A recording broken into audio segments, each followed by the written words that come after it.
welcome friends and other friends of friends. The next run of SHARCOM 2025 is going to be Celeste 100% by ResdientAmber. Hello. Crushed it.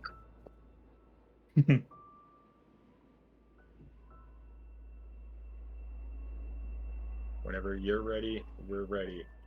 All right. I let you know like when the timing begins, right? Yeah, Keithman will do it, I think. Okay. All right. Um.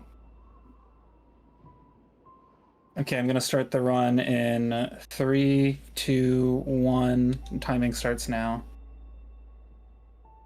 So the first thing in this run is just the 30-second prologue, which you don't have any like abilities unlocked yet, so you just kind of spam jump to move like marginally faster.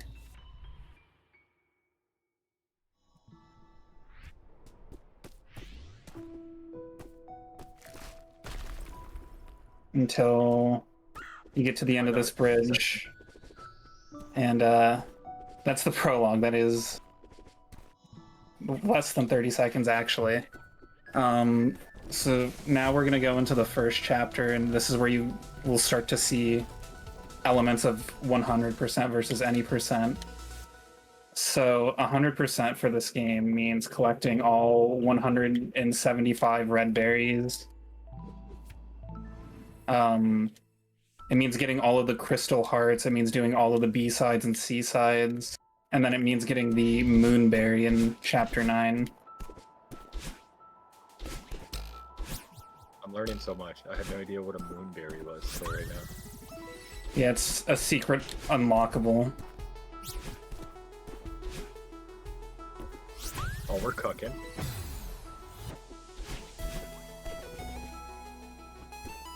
So the way I'm moving so fast is this movement tech called a wave dash, where if you dive diagonally downwards into the ground and then jump right upon hitting the ground, you get like a pretty big speed boost.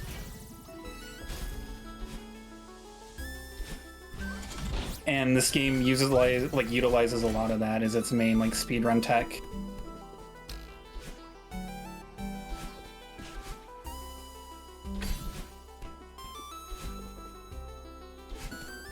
For those who haven't played this game, those green gems she's picking up will reset your jump. Yeah. So I'm gonna get the first crystal heart here. So this is like a puzzle that has to do with the direction that the birds are flying. And like the colors that you see on that monitor on the right. But I actually just have a sticky note pasted to my computer to tell me what directions I need to dash. Oh, can't hear me? Crazy. That whole intro I did for nothing. Devastating. Yeah. Lost. Oh. No. I just know very little about this game, so... I beat it once casually, and I've done a couple attempts of any percent of the first 3 levels, so... I'm just here for the added entertainment when the time comes.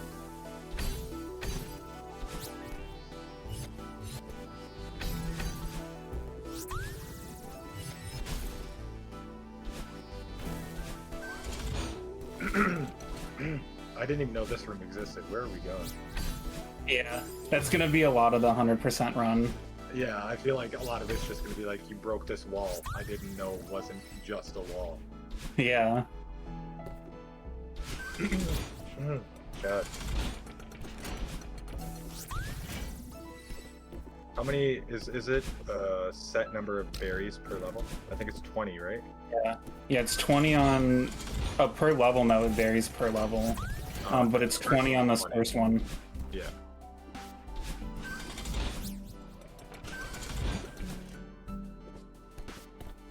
And do each of...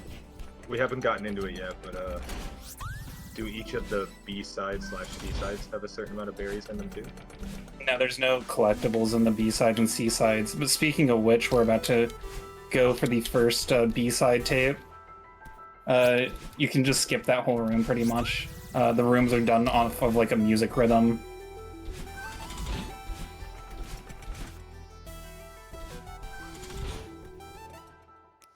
So I'd like to point out a lot of people casually, probably, unless they went out of their way to try to find them, probably only found one of the B-sides casually. Because that's all I was able to find casually.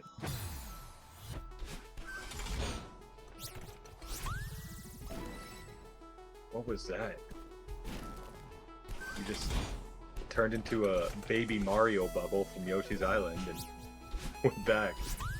Yeah.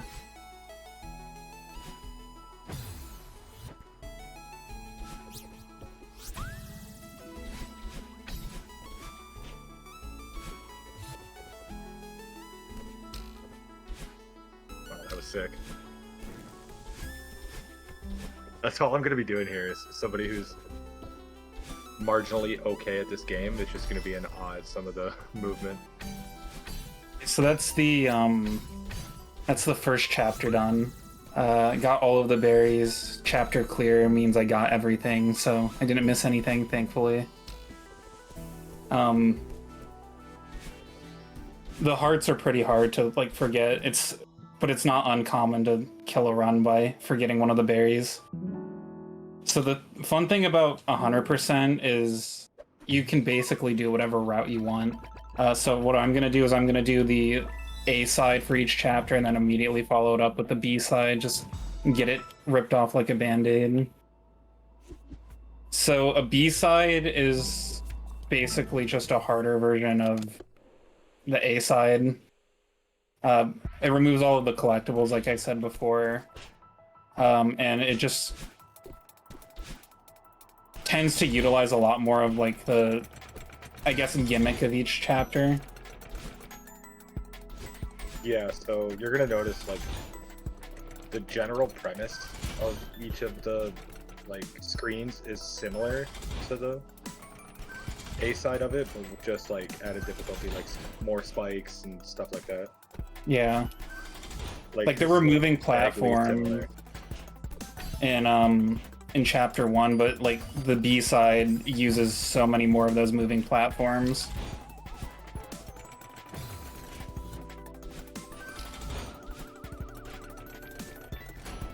What did you hit? Hold up, I'm stupid. Never mind. Ignore that. You just fell off the map. Yeah. You didn't hit anything.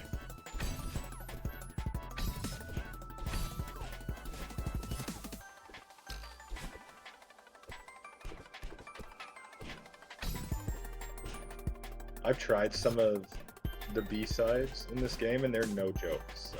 Yeah. I've never even seen what a C-side looks like, so... We'll get to the C-sides. You have to beat all of the B-sides first, though, to unlock them. They are, like, extremely difficult, but they're all only limited to 3 rooms each, so they're difficult but short, at least. That's my least favorite part of this game. If you notice that platform going up, you just got launched into the spikes. the amount you have to wait sometimes for the ones going up to not still get launched to the sky is crazy.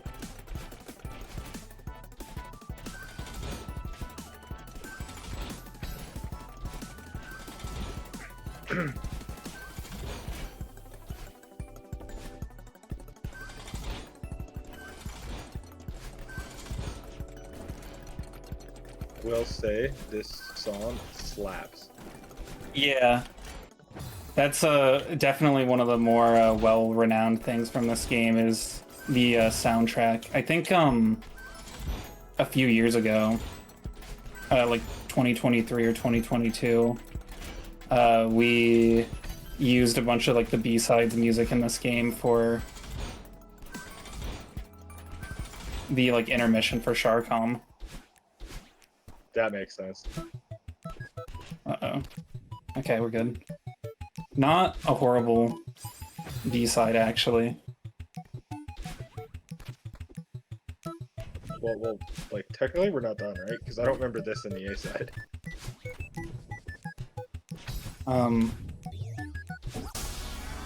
Nice. So now we move on to chapter 2.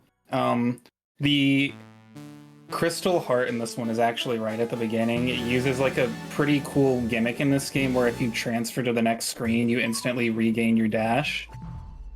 So you kind of just use that to go really high up to find a secret area where the heart is located. There's a section coming up in one of the A sides where I actually don't know the casual way to do it. I just do this screen wrap thing. Unless the screen wrap thing is the casual way to do it. I think so. So all of these weird boxes that you're seeing will become activated in a little bit.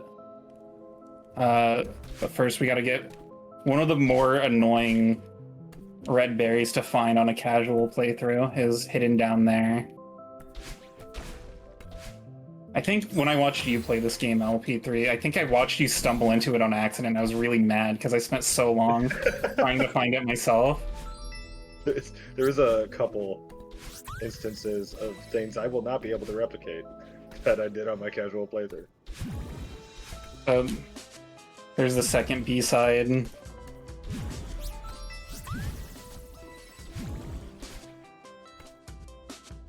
We're gonna get a few more berries in this area. There's a few berries like this where you want to get all 3 of these little yellow dot things and they spawn a berry. I will say, I'm not sure if it's the same on stream, but the gameplay is like, I want to say 10 seconds behind when you're commentating it. I don't know if that's something Keithman could fix, but I only noticed it now when you said that's the B-side, and then 15 seconds later I saw you get it. Yeah, and I wasn't even in that room for very long either. Yeah. That's why you were like, I got the B-side, and I was like, did I miss something? And then you got it later. And I was like, ah.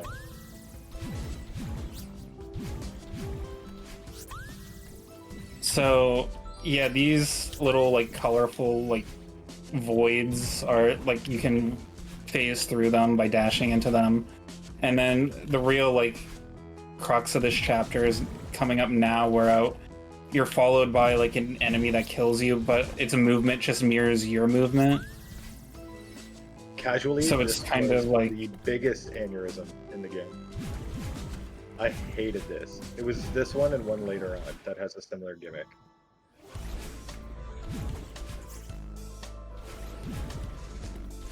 One thing you'll see that I do a lot, I just did it there, is sometimes it's faster to just collect the berry and then pause and press retry to respawn at the beginning of the room instead of continuing from where you picked up the berry. I didn't know that would work. I thought it wouldn't have counted you as getting the berry. I lived through that. Oh no, it's because you gotta land on solid ground for it to count. Yeah, it's if you're like on solid ground for a certain number of frames, you collect it. Okay, that was a sick strat. I didn't know you could do that for that room. No. I'm learning so much I won't be able to replicate. The berry that I just got in this room is one that I commonly forget when I do 100%.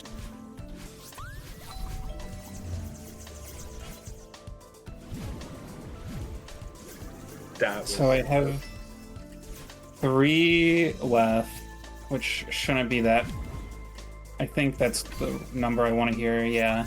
Yeah, because there's 2 at the end of this section and then 1 in the next checkpoint. So you guys saw that section a little bit ago where he like went through a 1 block hole in the wall.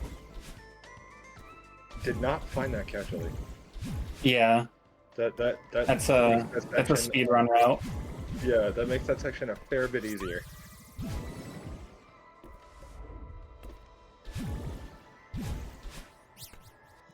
I don't know much about the development of this game. Actually, I'm about to do a pretty cool strat, so I'm gonna focus on that first before I explain.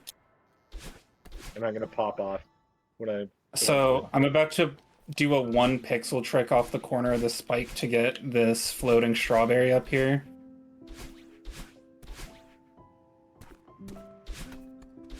There we go. Already. Died a few times, but I got it. So I don't know, like, if in the development of this game they like discovered how OP the wave dashes are for movement, but the 9th chapter in this game was like a free DLC, and the free DLC like straight up incorporates the wave dashes. So, like, later on in the game, you're gonna see a point where the game like has a brief tutorial on how to do all the speedrun tech I've already been doing for the whole run. Yeah, that's what I found cool about this game. A lot of the stuff when I was learning that was like, oh, that's a cool speed strat. It just became like a mechanic later on. Yeah. For example, the whole screen wrap thing. Like that just gets used later on. Like that's the intended way to do a level.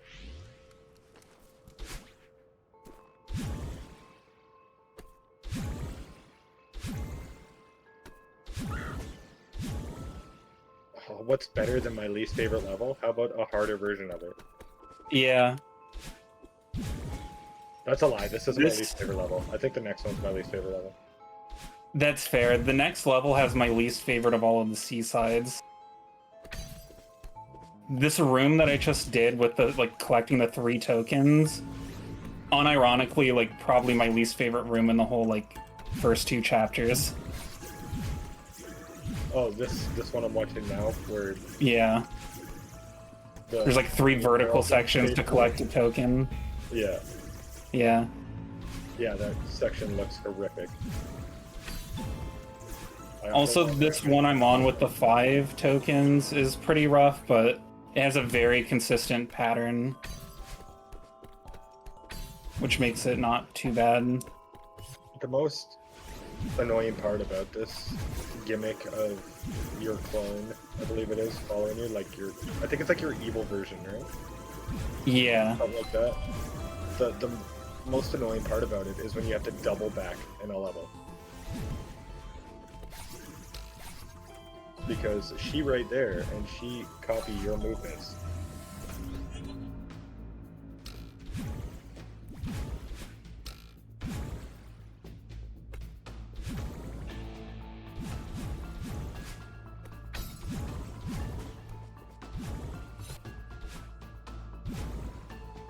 We're past the section where the evil version follows us now, so now it's just a couple of like kind of puzzle-like rooms.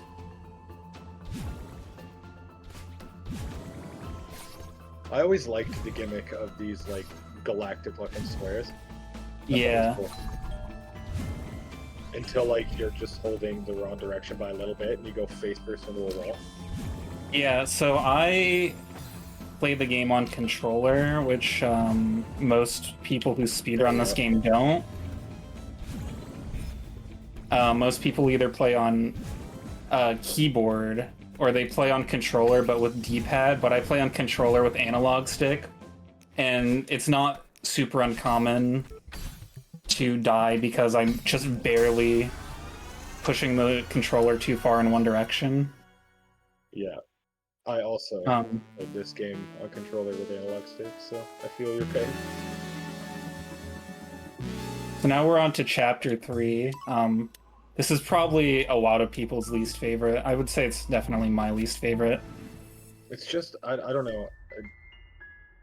It's like, when you compare it to the other levels, I'm really bad at cycle-based things. And yeah. Like rooms that are based on cycles, and I'm impatient, so... Yeah.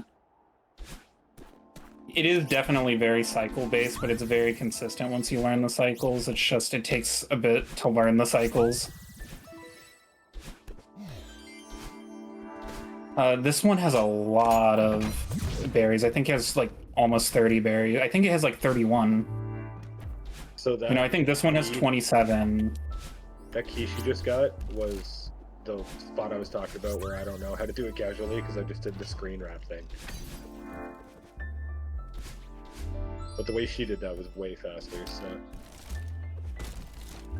Yeah, one thing is I actually don't have much of like a casual relationship with this game. Like I don't remember like a lot of the casual ways. I just kind of picked it up with the intent of eventually speedrunning it.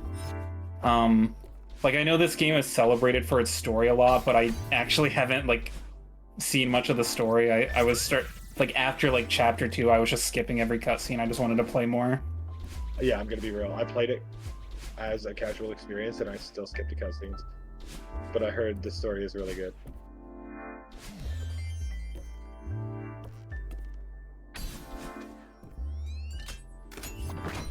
So this room coming up is the reason, the number one reason I hate this chapter. Let's see where it appears, because there's a bit of delay. It's when, Something I haven't brought up is the berries with wings attached to them. Those fly away if you ever do a dash. So you have to get to them in some way without dashing, or you have to dash but still get quick enough, like get there quick enough before it flies away.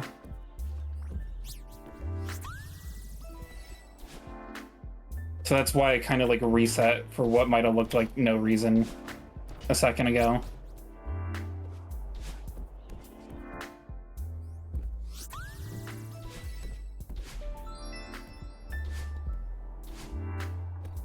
Here's a fun little hidden berry in the floor.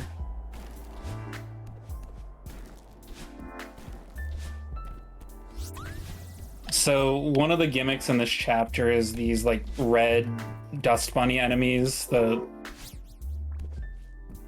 like things that have like the red border on them. They are not, however, like the worst gimmick of this chapter. Nope. Also, a complete revelation when you just told me they were supposed to be dust bunnies. That makes Yeah. sense.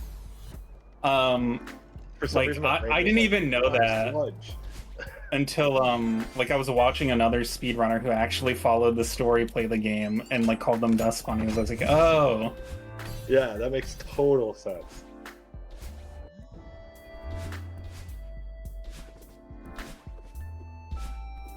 So this room is why I hate this chapter. Yeah, you have to go through 3 different like sections to like remove parts of the room. This checkpoint is one of the more tedious. Hotel. Yeah. I will say this is my favorite song in the whole game, though. I'm gonna do like a 1 pixel jump off the corner of a spike again to skip that room.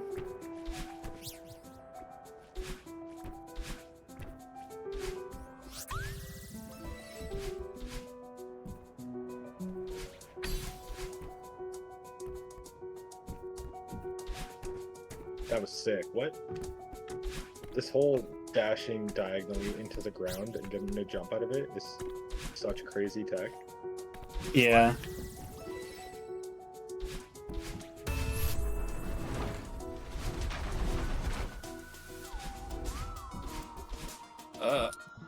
Yeah, I did not do that one right.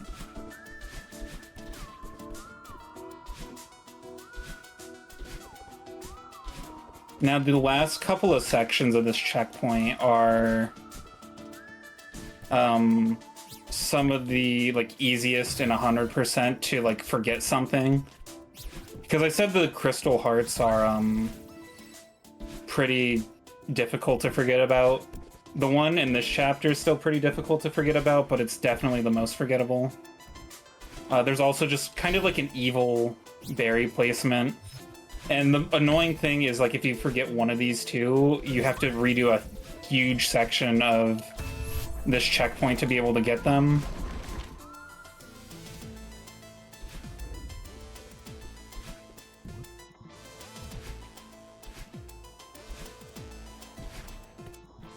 So there's a berry hidden under here. It's not the bad one I'm talking about, though, but that's a neatly hidden one.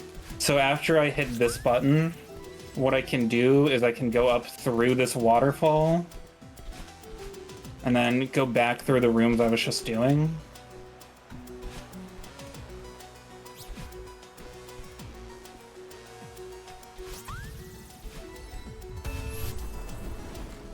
And then go up into this vent and get the crystal heart.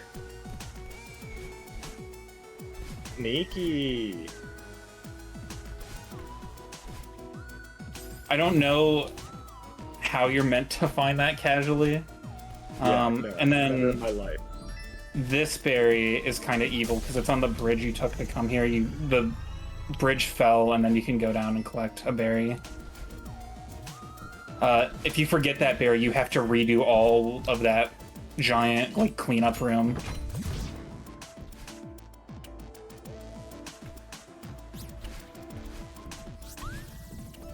Oh yeah, that's disgustingly cruel. What?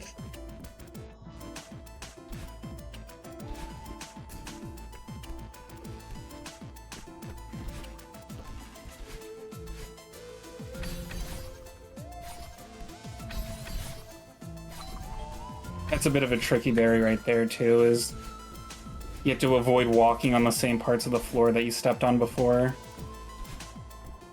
So this room that I just got into now after pressing skip cutscene actually has a really cool skip in any percent. That's not fast to do in 100%, but I think it's really cool, so I'm gonna lose a little bit of time to do it anyway.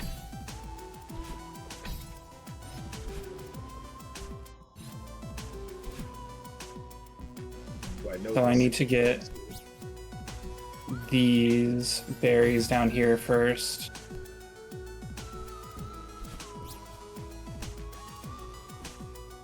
Did not leave anywhere for myself to go there.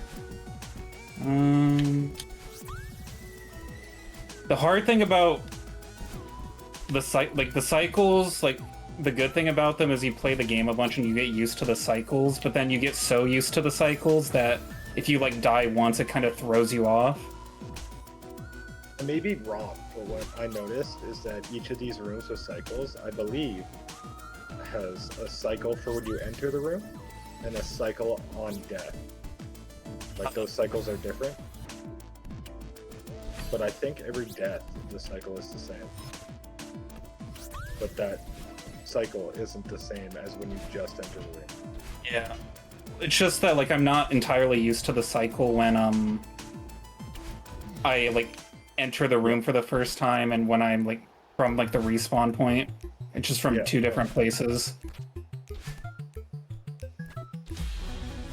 So here's the skip, is you can actually phase through this death wall. I'm gonna die trying it a few times. You basically use a crouch dash to sneak through, and like I think like iframes or something. It's really cool, but I'm not showcasing it very well. There you go. I don't exactly know how it works. I lose most of my runs to that trick, but it saves like 15 seconds in any percent.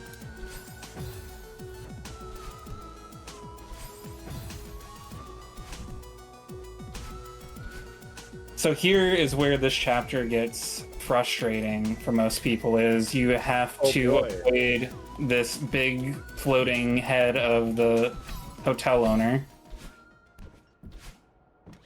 I hate this section. This section's a lot worse on 100% because you have to collect some berries during this section. So like here I have to bounce off of his head to be able to get the height to get to this berry.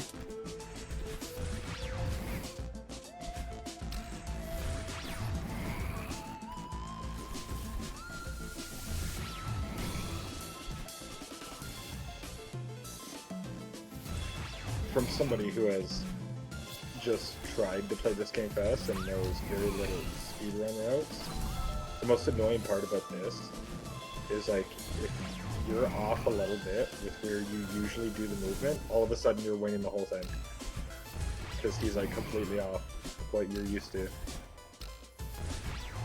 You'll find yourself in like so many moments where you're like, he starts the attack, and you just know there's no way for you to get out of his line of fire, and you're dead. Yeah.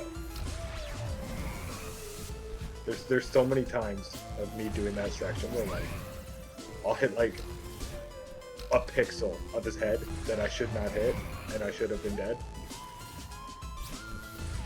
There's so many butt clenching moments I've had with this guy chasing me. That's chapter 3 done. Not even the worst part of chapter 3, because now we get to do the B-side for chapter 3. Oh boy. I'm so glad this is you and not me. The fun thing about chapter 3, though, is it's actually like the B-side, my B-side time is shorter than my A-side time for chapter 3. Honestly, that doesn't surprise me too much because I feel like there was a lot more backtracking for berries and collectibles and whatnot in that one. I just mean like any percent. Oh, true. My like B-side PB for this IL is like a 430 or something. Definitely not getting a 430 with how I'm playing so far, though. Yeah, you were like, I have a 430 first spike, jumped right into it.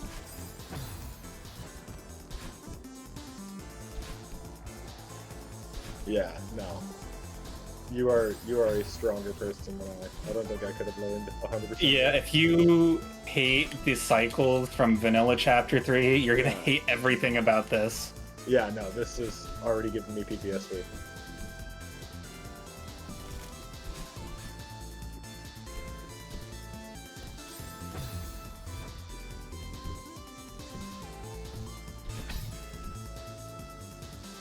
See, these cycles of the dust bunnies climbing up and down the walls, that's not too bad for me. It's when they're spinning around platforms I can never get the hang of. Oh, you're gonna love the room I entered just now, then. I'm so excited. This song slaps, though.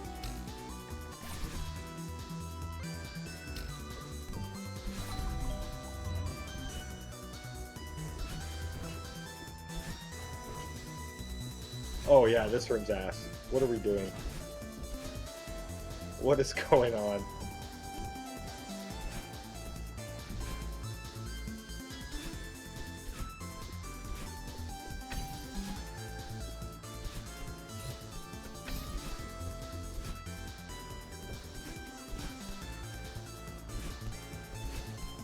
Okay, we're through a checkpoint, but now we're on to more just dust bunnies.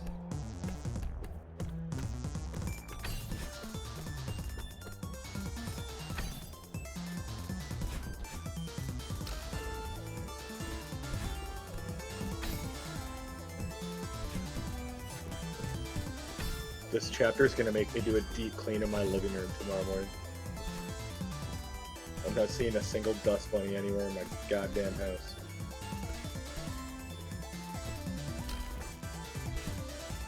This is a fun room.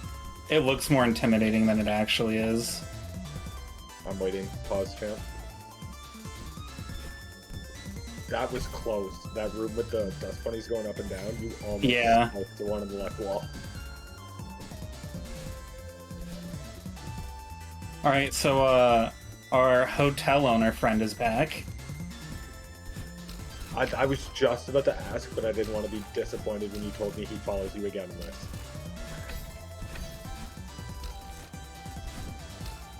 Because, like, we were going through the first 2 levels, and I was like, oh, I might try 100%. No, I'm good. You tell me this hotel guy follows me in this, too? No, I'm good.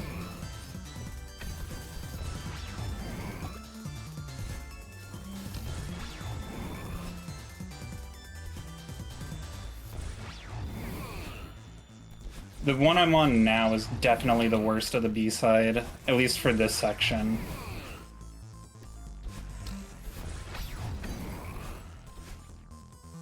So just a basic mechanic, I don't know if either of us have explained, but it seems pretty common knowledge. I just thought that was a pretty good section to explain it. Your dash resets when you hit the ground. Yeah. There was just a section there where she dashed like 5 times in a row because she never left the ground. Oh, that was so stupid. I just dashed directly to my death. I'm excited.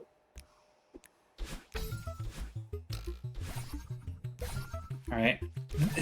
Very sloppy start, and that was still a 421. Damn. Nice. I just saw the dash to your death.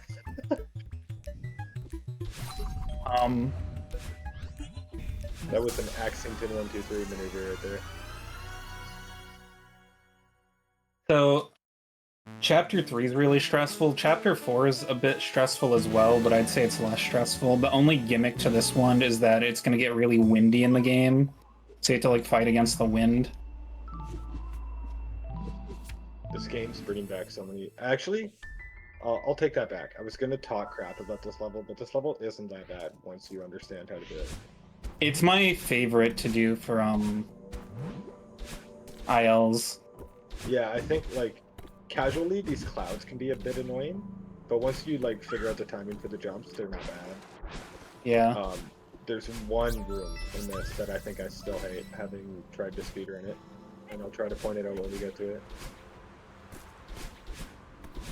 But other than that, yeah, I won't talk crap about this level. This level's pretty good. Obviously, Probably my favorite aesthetically as well. I don't know, I really like the summit. The summit's really good too. You will match a $10 donation as long as it happens during Chapter 4? Bet. Who said that? The AC Money. Oh. Oh, yeah, I know him. So another one of this... one of these, collect all of them, and then... If anybody wants to do it, it's one to feel free. berry. Here's the link. All the money is going towards the Trevor Project. I believe that in... somebody can correct me if I'm wrong, but I believe that includes all subs from this marathon too.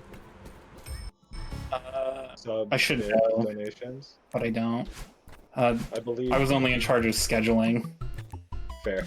I was in charge of none of it. I'm just sort of making stuff up right now.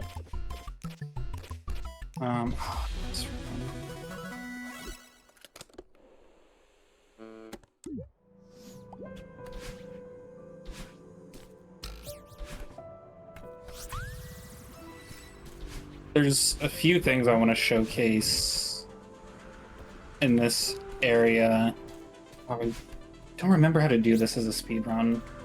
I just kind of have to wait for this to respawn.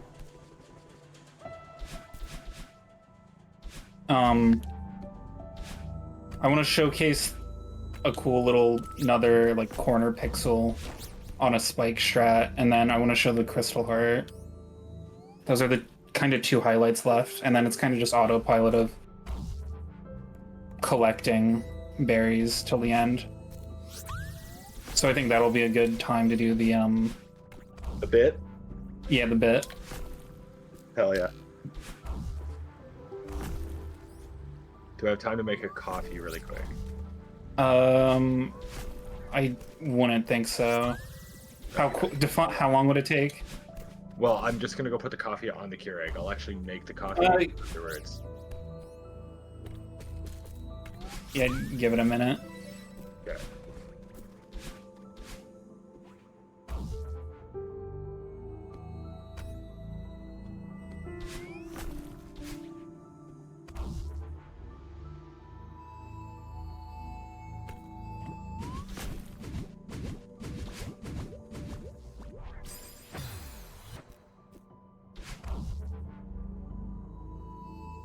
So we got that one.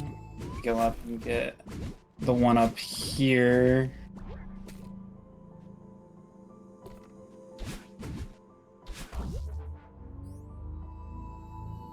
And then we're gonna do this corner pixel now. These moving platforms can be kind of annoying when you're first trying to learn this too. So there's a secret area back here with some berries and the crystal heart. That white platform that's very out of place is going to be important for later. And by later, I mean like 5 seconds from now.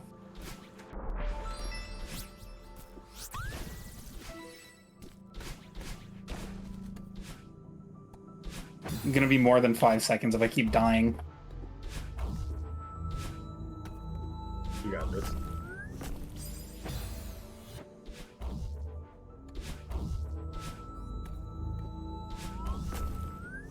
So this white platform is a reference to Super Mario Bros. 3, I think, where if you hold down on the platform, you kind of like shift to the back layer. So everything in the background has collision, so you can climb up it, which is pretty cool. But yeah, now I'm just kind of on autopilot collecting berries for the rest of the chapter. Alright, sweet. So, for everybody's enjoyment, I have developed a little bit called Funny Reviews I Found of Celeste. I went through Steam reviews of this game and tried to find a couple funny ones that I could share with you guys. So the first one I found is, it's okay. Edit. I hate this game. Classic. Next one is, it's like Super Meat Boy, but for people with a liberal arts degree. That does describe me. This one just says, cool game, but I hate Canadians. Where's some other good ones? I have to scroll up for a couple more ahead. This one says, I shoved fist into monitor in a fit of rage.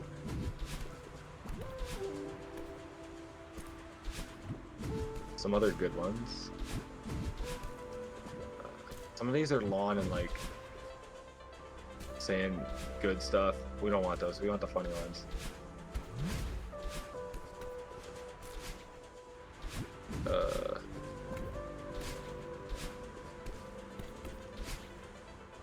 Nobody will read my review, so I will eat 1 tablespoon of ketchup for every like this gets. How many likes does it have?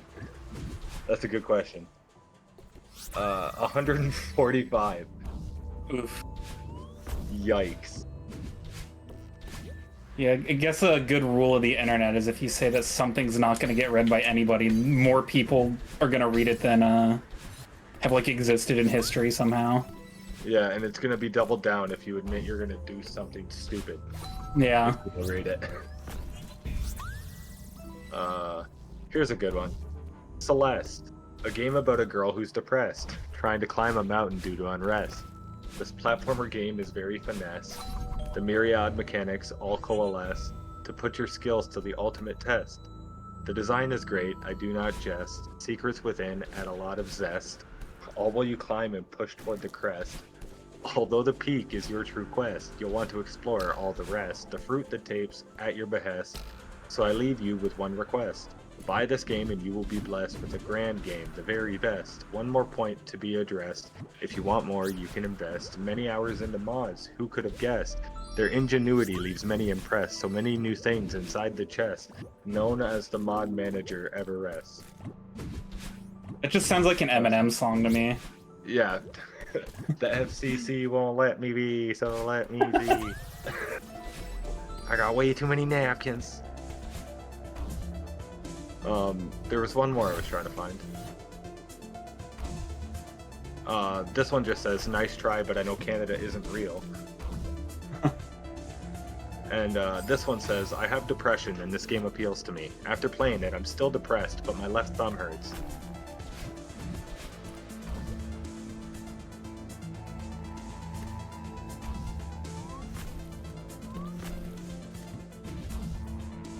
Oh yeah. There's a donation too of the equivalent to 10 Great British pounds by me. Who would have thought? AC money, your turn.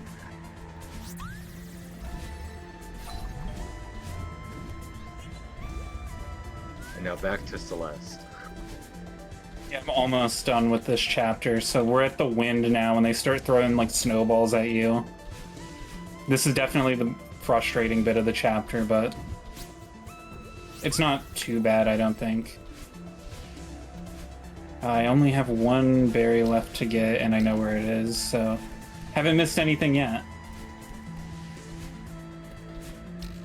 I said chapter 3 was my least favorite, but then I remembered and I just forgot about it because in Chapter 5 and any percent, it's faster to just get the B-side tape and do the B-side. The Chapter 5 A-side is my least favorite. I didn't know B-side was faster than any percent, because I hate the A-side. The crazy thing about running 100%... What's up? No, you can go first.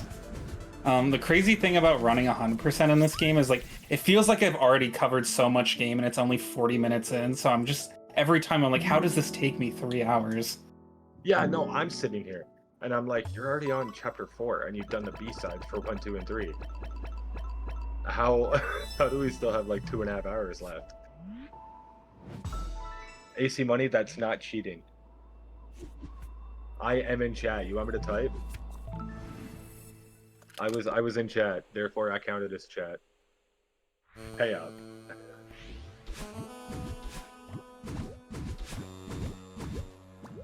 We're having a good time here. It's for charity.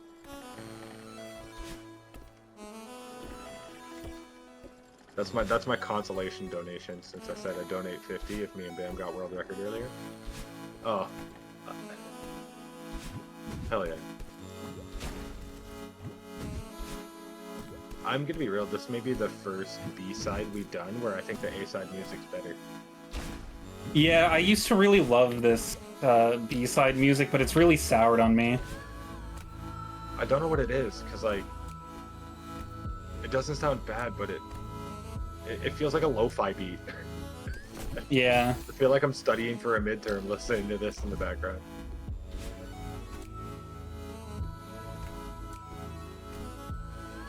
You're a legend for that, AC Money. We appreciate it. You didn't have to. Honestly, you could have baited me into donating and then just not donated. That would have been charitable either way.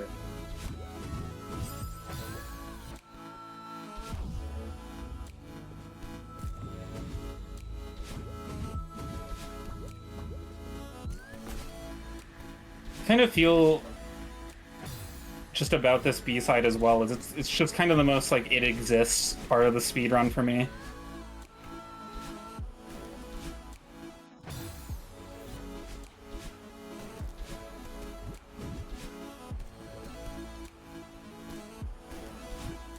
Just because I don't think that this B-side really has any gimmicks that make it super memorable like the other B-sides, because like the Chapter 2 B-side brings back the evil Madeline, and Chapter 3 brings back the evil head. This one does follow the same mechanics, I would assume, and just boosts Yeah. like, the wind and the green balls to shoot you out. Yeah.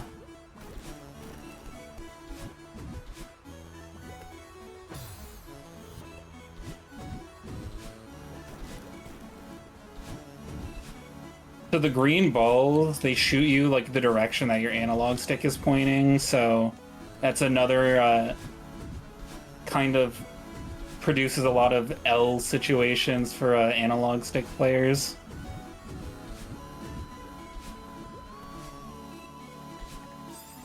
I'll be right back. I All right. promise.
Oh, that wasn't even an analog stick moment there. That was just me looking the wrong way.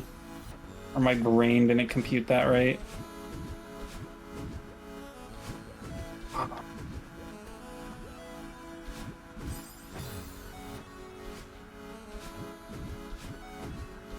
Yeah, I'm really choking on this room. I'm spending way more time on it than I should be.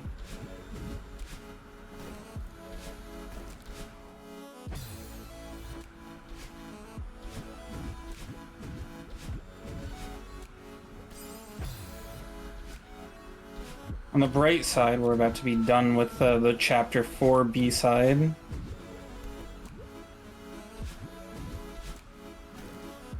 And that's that done in about 5.5 minutes.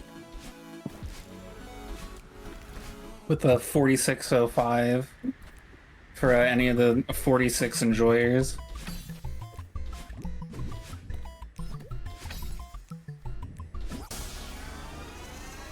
So yeah, now we're on to Chapter 5, and there's just so much to get here, and so many different paths. Like the first one is, the first berry is hidden back here. You have to drop down here, climb up.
some more. See, the thing that is difficult about this chapter is, as you can see, everything's just so dark. So there's just a bunch of hidden paths to go down, and for 100%, it can be really easy to just forget about something because you don't immediately see it. I'm sorry, I'm back. Hello. It took me about 10 minutes to find my coffee cup. It was right in front of my nose. How? Got time for 2 donations? Yeah. Hell yeah. We got what I believe is the equivalent to 10 British pounds from Keithram that says, love the cause and this Bane and Celeste runner and gameplay. I think this is 10 great British pounds. Yay. And then 11 pounds from AC Money that says, keeping to my word, go Amber, trans rights. Oh, yeah. Wait, did I? Okay. This is about to be really stupid, but I'm gonna go verify that I got a berry I think I already got. Did I get the one? Okay, I did. That was a bit of a pointless time loss, but if I did actually forget it, it would have been even more time loss. I will say, I think this is my favorite chapter. Oh, this is my least favorite. This is my I op. love this. This is your op. Yeah. I just love the gimmicks in this one with the diamond lights that you turn on. That's my least favorite part. I think aesthetically it's a cool choice, that's all.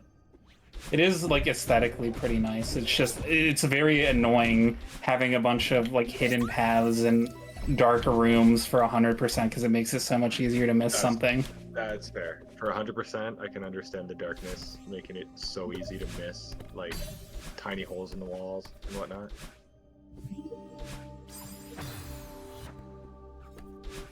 But just playing casually, this was probably my favorite one. You can actually skip this key in any percent, but we have to get it for 100%.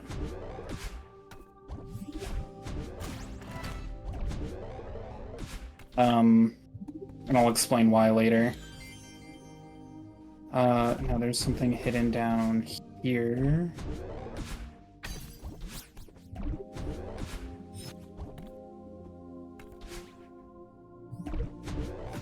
And then we're gonna actually go back up. So there's a hidden button up here.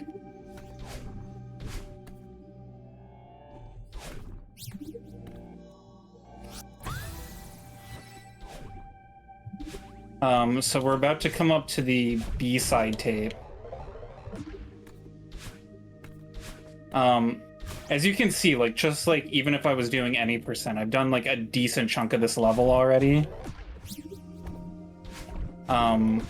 So it kind of speaks volumes that it's still faster to just do the B-side.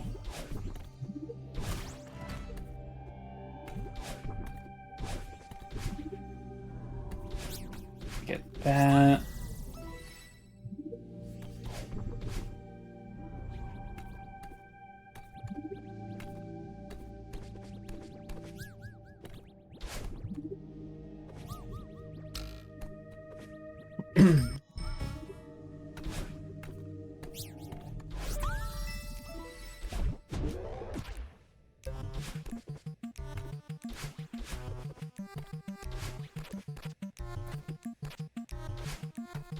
So now the reason I had to get this key is that in any percent, if you do the A side route, there's a big skip you can do here where if you ride this bubble to the end and instead of going into the room using the door that the key is meant for down there, you can go above and skip it.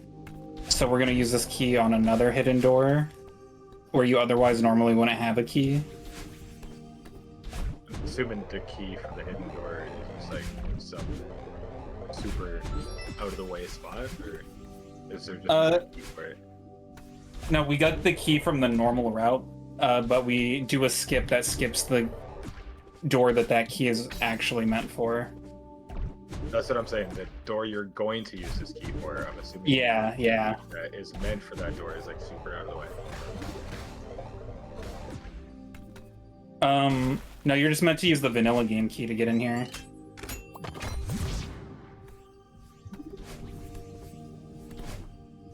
I think I comprehend.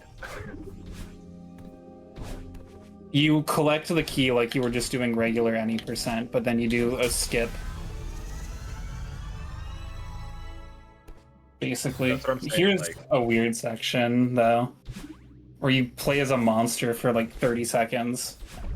Oh yeah, I've seen this. I haven't actually done this, but I've seen this.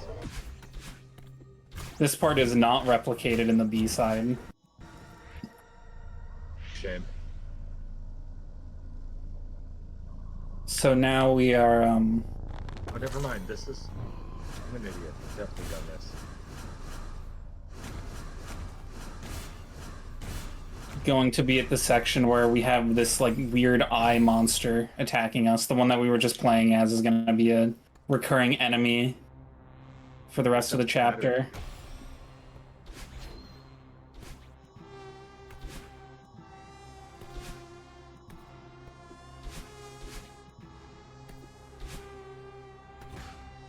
So this berry is a bit evil because what you want to do is you have to use the enemy to break open the wall that it's hiding in.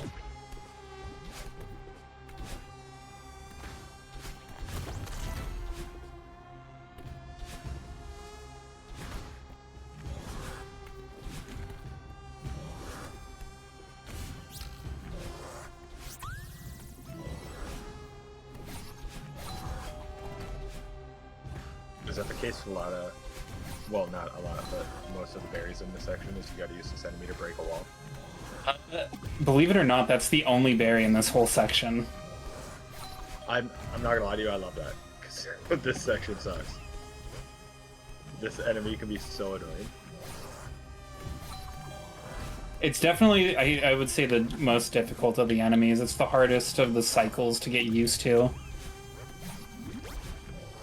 Yeah, I swear when I played this casually, it just felt like it knew what I was gonna do before I knew what Now, this section has a bunch of just different paths hidden around, and I'm always so paranoid that I'm gonna have forgot something here. So I'm gonna get this one first because it's the one I most commonly miss. And then I'm gonna go get this one next, This is annoying. where Oh, this is annoying. you get in this orb, go down.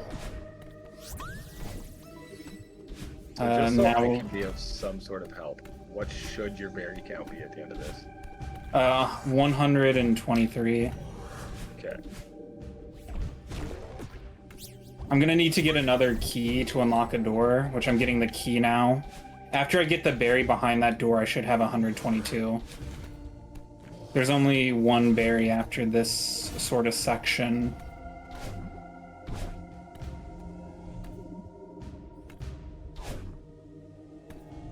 I get that one. I should have just gone down here in the first place. That was a slow route.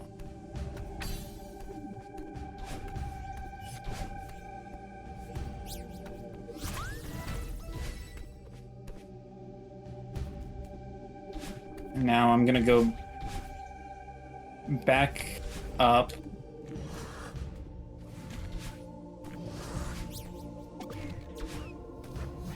And there's doors that you're meant for like the vanilla route here to open, but I don't want to use this door or this key for those doors, so I have to like be very careful not to open them on accident.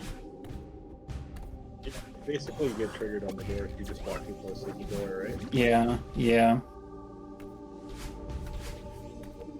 So this is a big skip that you do in any percent right there. You just kind of skip the whole section entirely by doing a little dash over that. It stops you from having to get 2 keys to open doors to use one of the orbs to fly across. That like tentacle pit. So I have 122, so I just need the last berry. And then I'm good. Yeah, that skip looks easy, but that's... I taught you how to do that skip. Yeah, I hate that skip. That skip's a lot harder than it looks. In my opinion, anyways. I remember you taught me how to do that skip when I was playing casually. Yeah, yeah. So you've never actually done that portion casually, like as No. it's intended, There's another which I think is section really coming funny. up. There's another section that I think it's coming up. I don't think we've already done it, where I accidentally found the speed strap for it.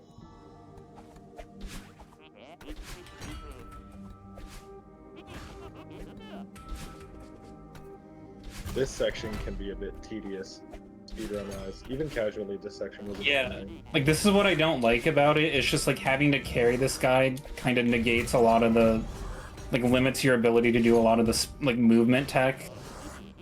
It makes it just And it so much more becomes a- tedious. Yeah, it also becomes a hindrance trying to dodge this guy when you're holding this.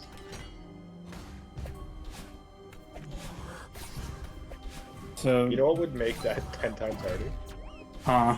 If the gem broke if you threw it too far. Okay, we got our berry. Oh, wow. Embarrassing death. I keep the berry at least, though. I love being spoiled about the death coming up before it happens.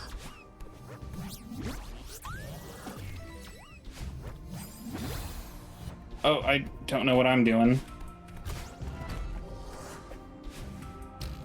We got this.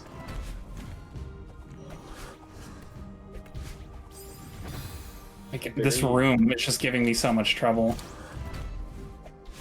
Yeah. This. Just making so many sloppy mistakes. I'm also very sad to learn that throwing the gem at the squid guy does not knock him out. No. It bounces off of them.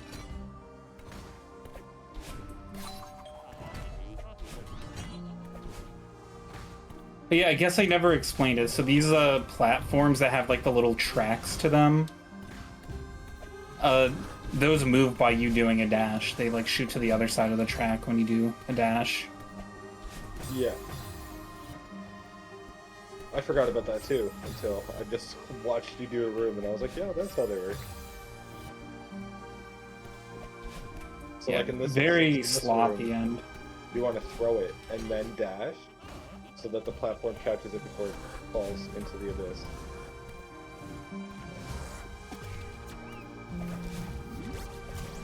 Alright, that is the A side done. Yeah, get that level out of my face, please. Now we're on to the B side. The B side I think is a lot more fun. I don't know if it's the most fun B side, but it definitely has like the most unique like strats and tech to it. The like big one is what actually kills a majority of my or the like second biggest run killer. Oh wait, I started chapter 6. Whoops. Let's go do this B side.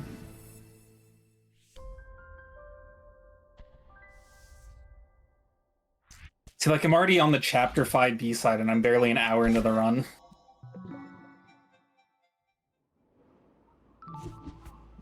Like there's 175 berries in the whole game and I already have 123 of them. Crazy. Because like after this, you only have 6 and 7. Right? It's only 7. 8 and 9. Oh yeah, I forgot about that 9. So the first skip here is I'm gonna try to go up to this next room and then pause and instantly be able to drop so I can respawn at the end of this room and avoid doing a couple extra rooms. That saves like 30 seconds if you get it, and I'm at a point where if I don't get that strat in a run, the run's over. Or at least in any percent. I could still take like a lunch break in any or 100% and get a PB. What you're telling me is you're gonna take a lunch break as well. Absolutely not. Here's another cool skip. I'm gonna do another one of those corner spike jumps. Jump up here. I will say, AC Money, when this song started, I was not a fan, but it's starting to grow on me.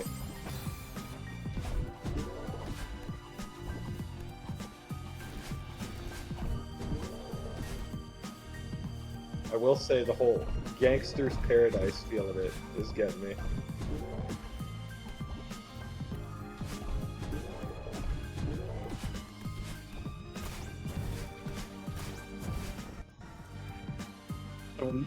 Done with like the first third of the B-side, so now we go into this annoying dropper section. This is a horrible room to die in because it's just really long, so if you die you have to do it all over again.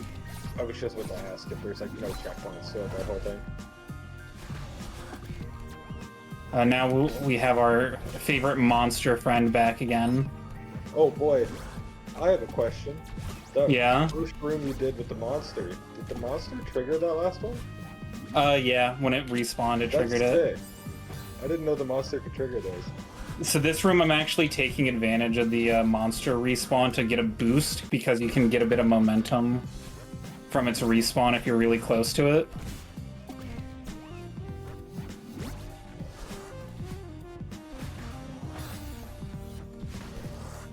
Joji's had like such a phase, but I don't know why Joji ever died out. Joji's fire.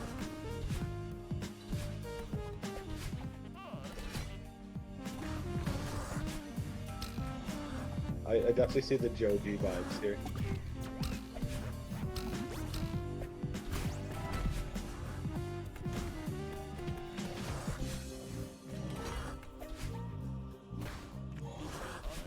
This is another horrible room. You gotta go through like 4 different sections with the monster, like hitting buttons to get to the next one. Just another one of those rooms where like if you die later on in it, you just lose so much time. We're kind of past the bad part of the chapter now, I say as I die. I will say, with that death, the stream and you commentating has matched up again, so I'm not behind. Oh, nice.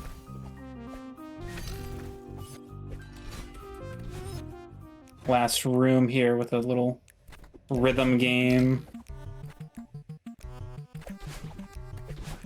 And that is the B-side. Let's go! I will say I appreciate you having the resident Canadian on for Celeste. Oh yeah, the game's in like takes place in BC, doesn't it? Yeah, I only noticed number one, the reviews saying Canada isn't real and they hate Canadians. But I noticed in the second or third level you just ran right by a Canadian flag. Oh yeah. On the postcards. Yeah, I always tell Bookcase that he needs to go climb the mountain. Oh. Is Bookcase actually BC or just Canadian? Yeah. Hell yeah. Yeah, he's BC.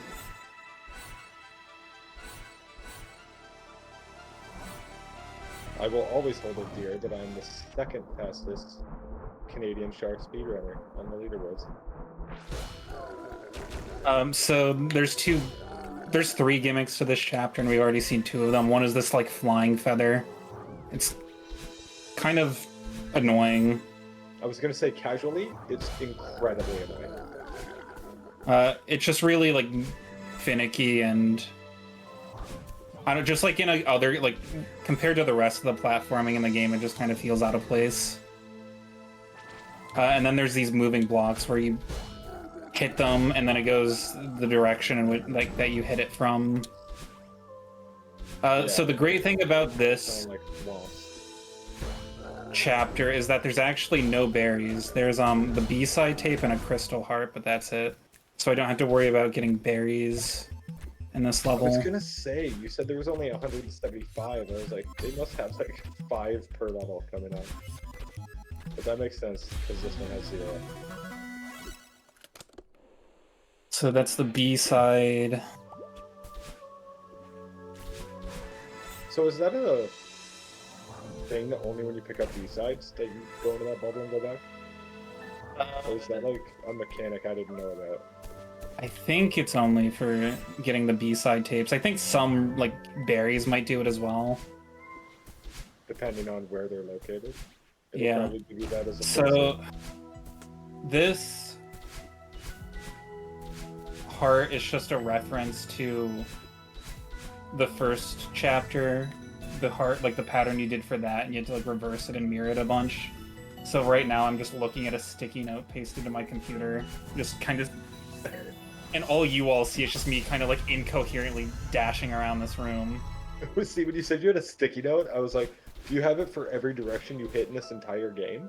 Like, what do you mean? No. And now I know you meant that puzzle. You just have like something the size of the 10 Commandments. It just has. I love doing. Oh no, I love carrying my momentum into that room to get to that feather, but I died. Here's a fun little dash upwards with the momentum there.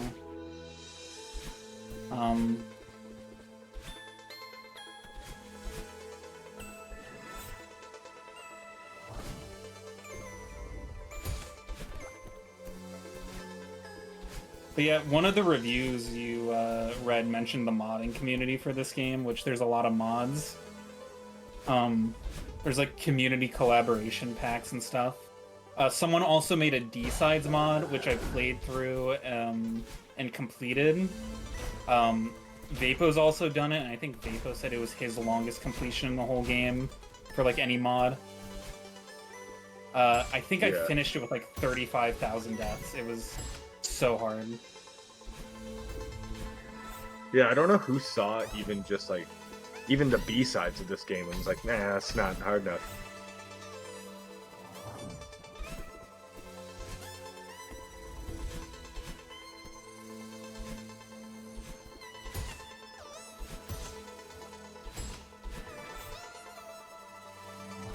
That's the thing I like about this game.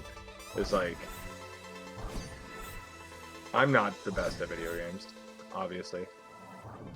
I am very persistent though, so if a game is difficult, I will continue trying to beat it. If it's difficult because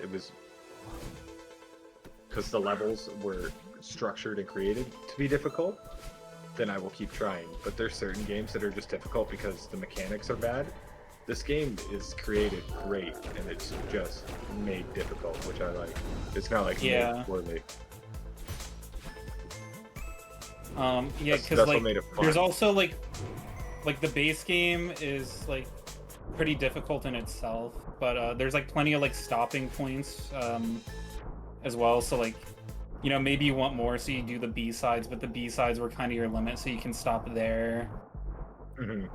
Or maybe the C-sides were your limit, but the 9th chapter is just too much for you.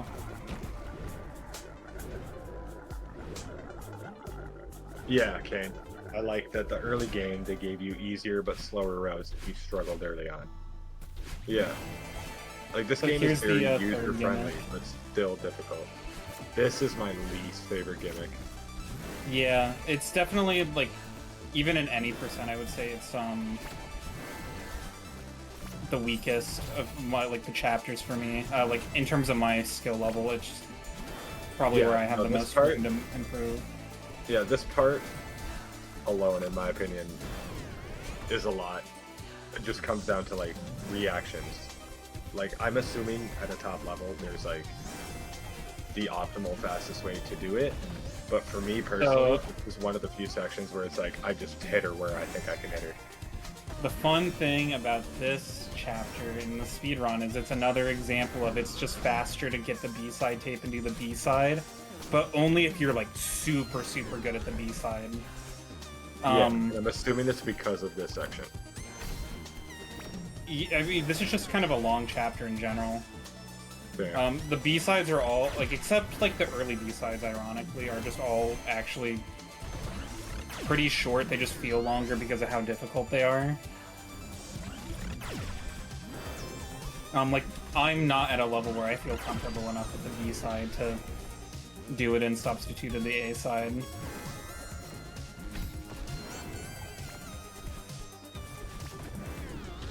If I can get like a sub 8 here on this whole chapter, I'll be happy.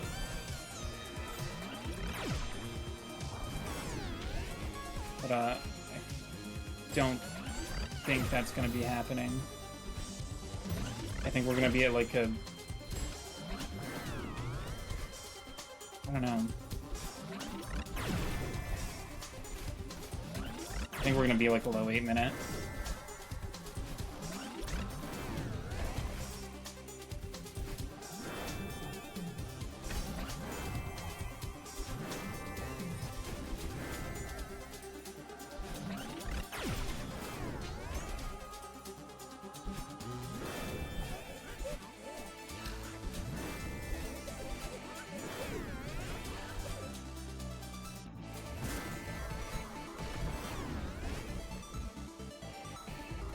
So I'm at a new checkpoint now, so all of the attacks happen a lot faster, so it's kind of the same gimmick, it's just a lot harder now. Wait, does the B-side still have this chick? Yep. I don't like this. Yeah, that's why I don't like the B-side for this one. It's my weakest chapter, like, all around, I think. If you, like, averaged out my skill for, like, each side. Completely understandable. Because, like, I don't know, it's not like brain-hurtingly hard, if that makes sense. Yeah. But it's so frustrating sometimes. And I can't imagine just being like, hey, how about that, but harder? Oh wait, no, I think I tried this B-side and gave up. Definitely one of the easier B-side tapes to like stumble onto playing casually. Just because there's like less hidden paths in this chapter because there's no berries. There's no berries, yeah.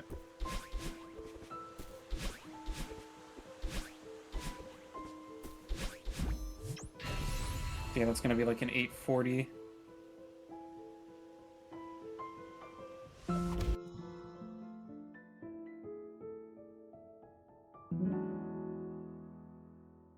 So that's that chapter done with only 5 deaths through that whole thing is kind of crazy. Yeah, that's kind of nuts, I'm not gonna lie. I'm not trying to gas you up or anything, but that's kind of... I can check real quick. Yeah, I'm only at a 91 deaths on the whole playthrough so far. You do have the right amount of berries, though. I will confirm. Yeah. I'm assuming you already knew that, but I thought it'd be funny to tell you.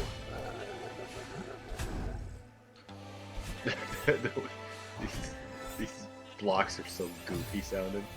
Yeah. So angry when you hit them. Yeah, more fun feather tech here. Yeah, this is rough.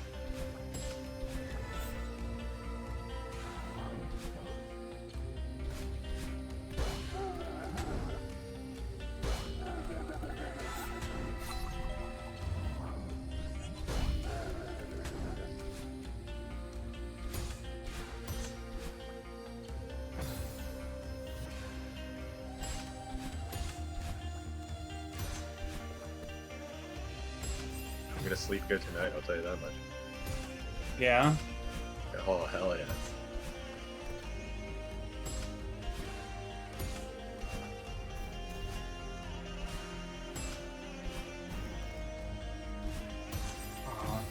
This is one of the more obnoxious rooms to my memory.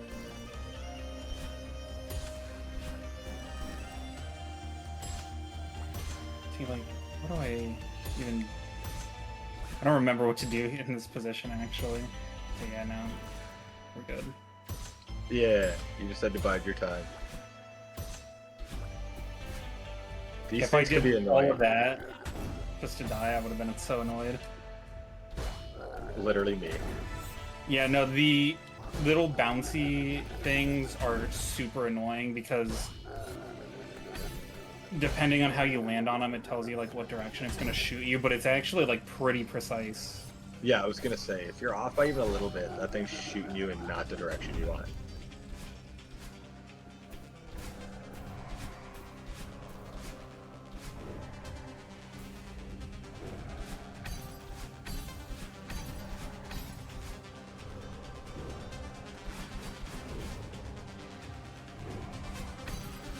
So now here's a weird portion. It's just a bunch of like dropper kind of rooms.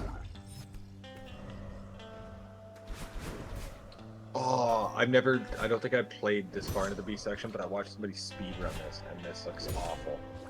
Yeah. Yeah, that, like, how do you even avoid that? Yeah. I don't know. I'm always so impressed watching people be better at video games than I am.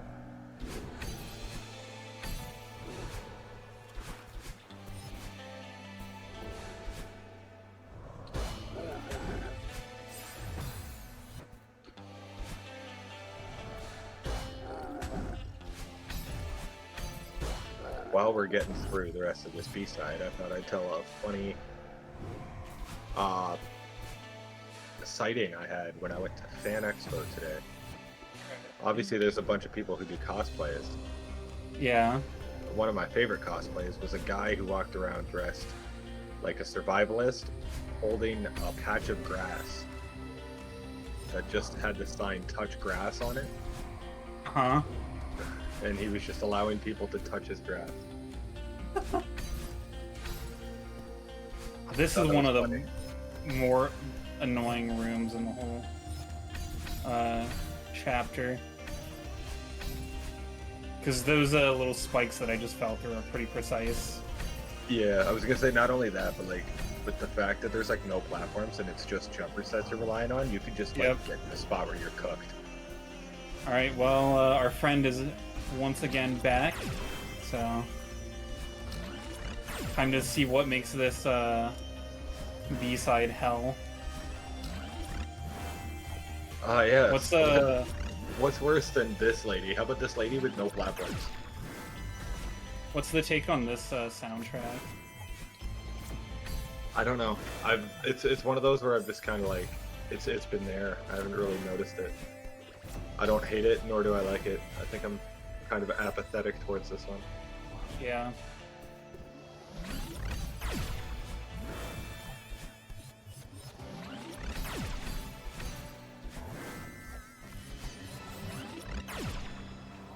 It reminds me of like this is gonna sound so weirdly specific. It reminds me of like the end credits of like a detective game. Yeah. The whole like Yeah. This part not as much, but the part right before it reminded me of that. Like it gave me like some like this isn't necessarily a detective game, but it's what it made me think of. It gave me like Heavy Rain vibes. Like one of those. You've been playing a bunch of LA Noire lately. LA Noire is my shit. That's in my top 5 games of all time. I've never played it. That game's been around a while, hasn't it? 2013? I was gonna say, like, I think it's old enough that it came out on the PS3. 2011 it came out. Wow. Fun fact, it was developed by Team Bondi out in Australia. Oh, nice. But yeah, that last room I did, as you can see, what makes it pretty easy in this chapter to just bleed time to one room. So unforgiving.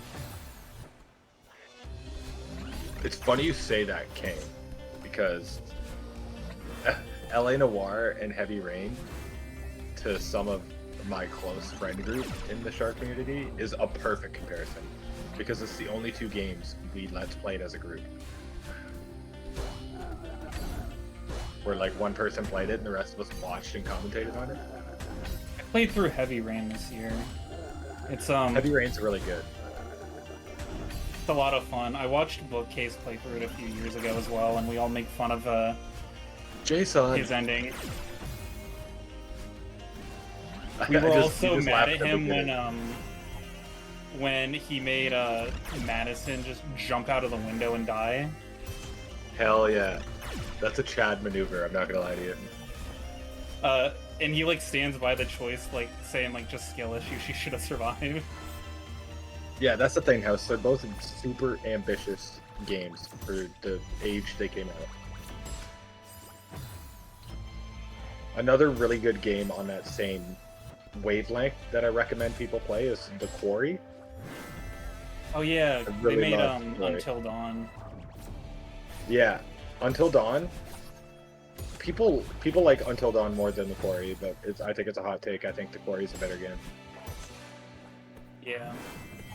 Yeah, House gets it. The Quarry's fire.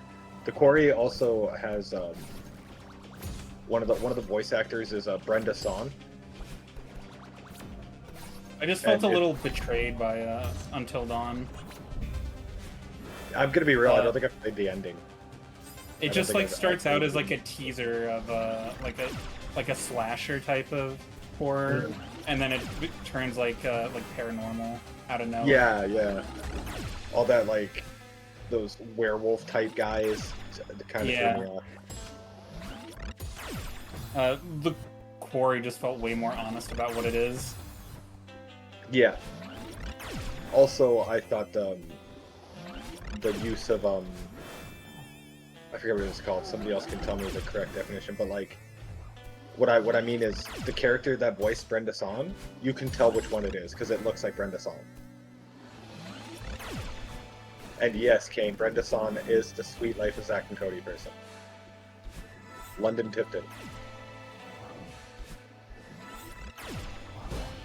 Who was also in this Netflix movie I watched. It was really good. Completely off topic, but... And she's married to Macaulay Culkin. Fun fact. That's an odd couple, I bet nobody would have guessed is a thing. Who's Skylar Gisondo? I need to look that up now.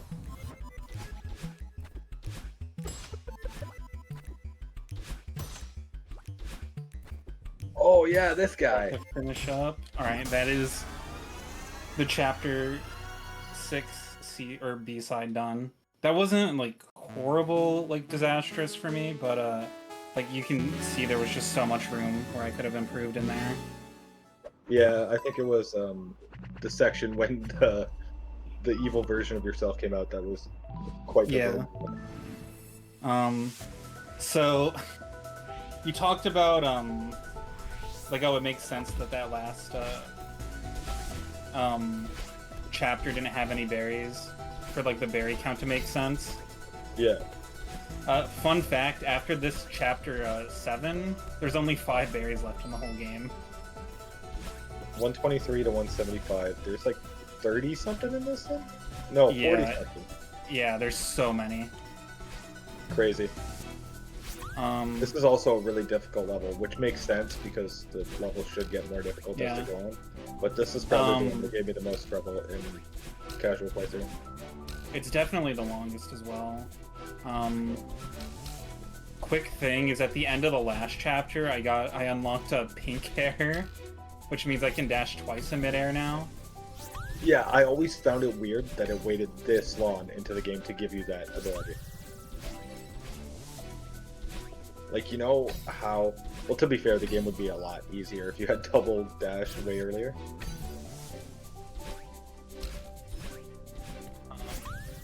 So, right now we're doing like a bunch of throwbacks to the previous chapters.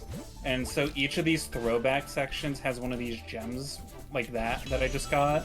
And you have to collect one of those from each section to get the crystal heart. I didn't know that. I would have never found that in my life then.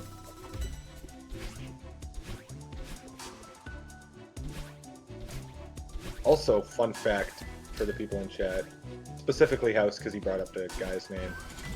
I know Skylar Gisondo from Santa Clarita Diet, if anybody's seen that show on Netflix, with Drew Barrymore. I think he's the son of that.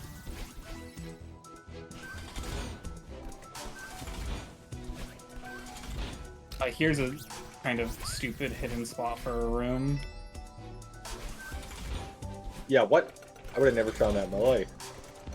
How many times have I said that already? It's insane. Speaking of, here's where the hidden gem for this part is. That's... what? Righteous Gemstones? I've never seen that house. Another underrated Netflix show, though, on the same topic is iZombie, if you haven't seen that. It's about a girl who works in the morgue, but she's a zombie. And the only way they can survive is eating brains, but eating brains also gives them the memories of the zombie, of the human they ate the brains of. So she uses that to become the greatest detective ever.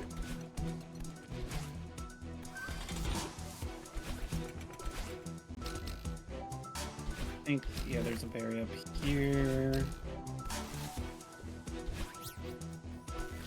Also, double fun fact about that show, it was actually written by the lead singer of Matchbox 20.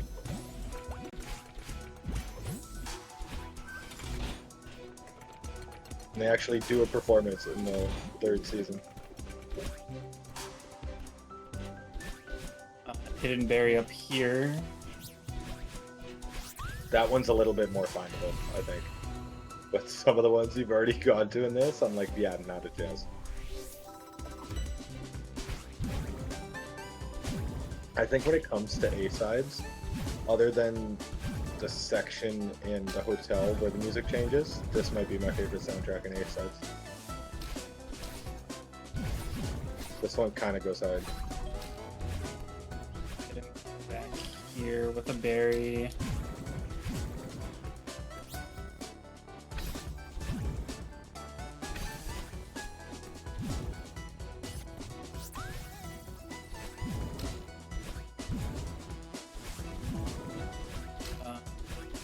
And we go over here to get this one.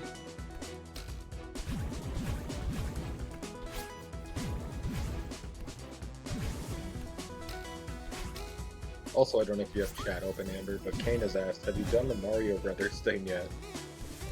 Yeah, oh yeah. The, in chapter 4. Oh, yeah, you mentioned it. To get this level's gem. Like right there, I had just broke a random piece of wall. Yeah, if you don't know the route she's doing, Kane, she's doing the A side of a level and then immediately going to do the B side. So we're doing all the berries and collectibles in the A side, and then instead of doing the A side of the next level, we're just going straight into the B side. Yeah.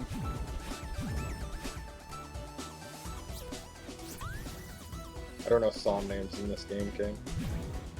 The fact you've beaten this game casually once and do know that astonishes me. Here's another stupid hidden berry is up here.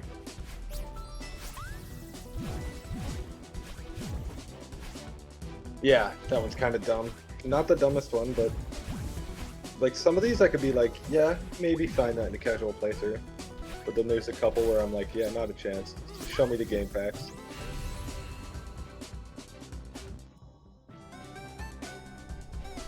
Alright, back to time to throw back to chapter 3.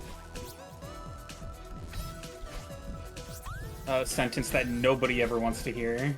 Yeah, I shivered just hearing you say it. Gonna jump into the floor here to a secret room.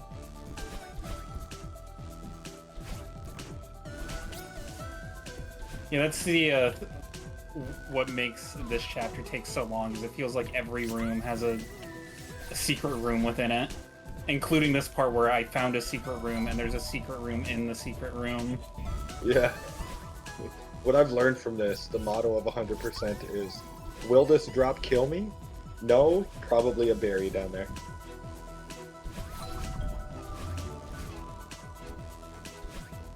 That looks like an annoying section with the 4 dust bunnies in a circle. Yeah. Like, I feel like that's one where once you know how to do it, it's easy, but casually that would make me throw a controller. We're gonna, get the B-side tape here. With all of, like, the hidden stuff in this room, or in this chapter, it's so weird that the B-side tape is just kind of, like, hidden here of all places. Just, like, in a very visible room in this, like, in chapter 3. Hotel's easily the worst level, Kane. Is Kane calling it the best? No, Kane just said LP3 hates hotel, crying face.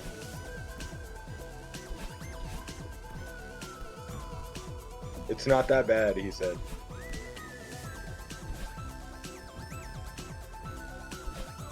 Kane saw like the motel owner and was like, I can fix him.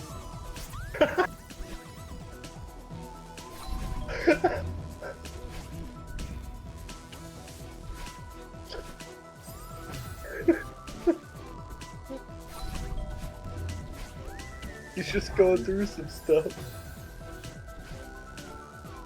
Oh my god.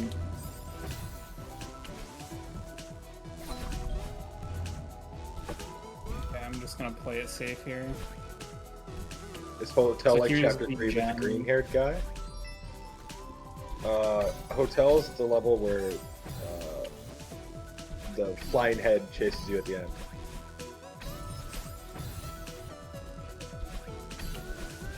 There we go. Super sloppy section here. This is a subtle reference to the fact that chapter 3 is bad.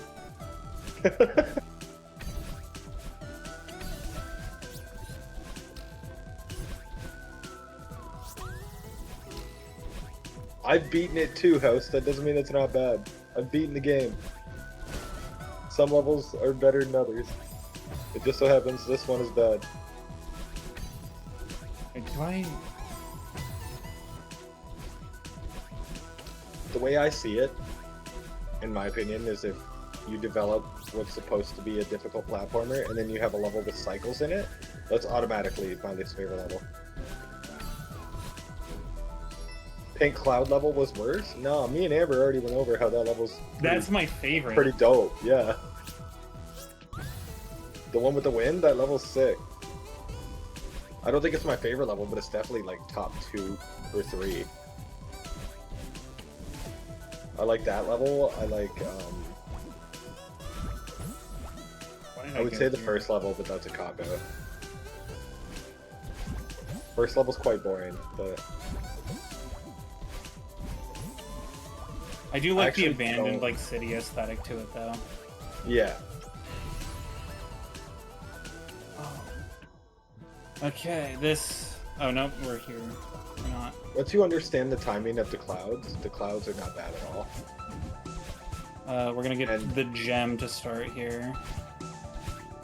And there's only like 2 sections, maybe, where the wind can really be a pain.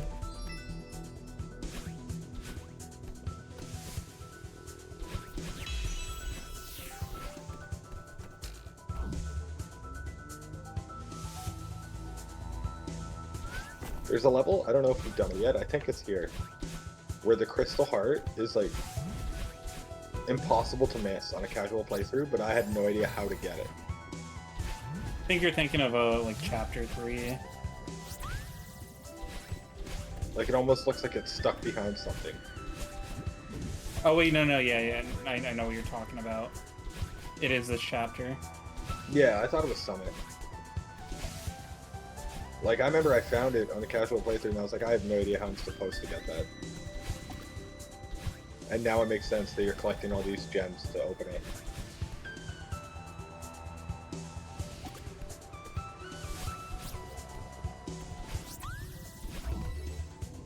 Here's a fun little room where you get to use the wave dash to just jump so far.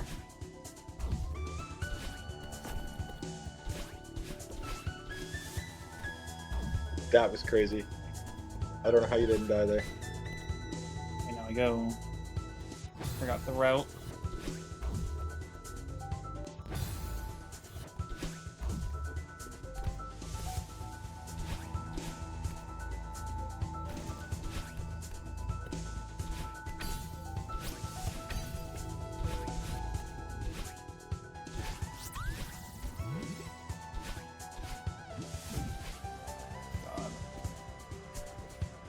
Okay, so we went to the secret room where there's another secret room, and in the second secret room, we're gonna ride this platform up to a third secret room. So findable casually. You got it. There you go.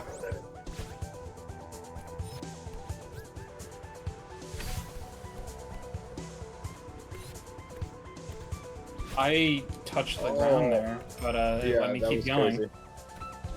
I was like, why'd you redo that? And then I forgot that you need to get all the gems without touching the ground.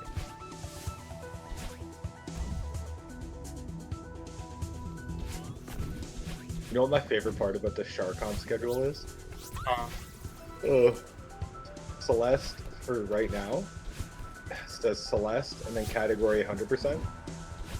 But when Celeste comes on tomorrow, it's Celeste with the category Celeste. Oh yeah. I think it's a race, isn't it? Between Axe and Vapo. Is Vapo doing all berries and he's just doing 90%? Axie's doing any percent and Vapo's doing mirrored any percent. Oh, I still don't like Axie's chances. Yeah, neither do I, I'm gonna be honest. Yeah, Vapo's really good at this game.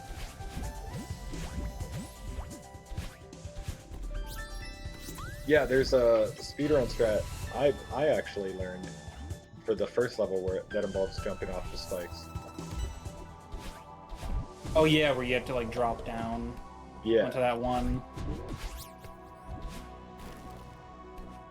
When it comes to the first level, I feel like I know the speedrun enough to be competent. It's after that I don't really know much. Like, I understand the mechanics, but I couldn't pull it off myself right now if you asked me to. So we're gonna get the last of the gems now. By going up into here. It's still crazy to me how much longer of the run we have left when you think all you really have to do is the B side for this, and then level 9? Level 8 and and then 9. 8 and 9 and the C side. I will say my IL PB for level 9 is like 28 minutes. I've never seen level 9, so that's going to be a new experience to me. I'm probably going to feel really bad for you. Oh, it's an experience. Here's another like corner jump thing. I didn't know that was in the game until I was doing opposition research on Duck Bob's PB to find out what I can do to beat him. Research on the op is crazy work.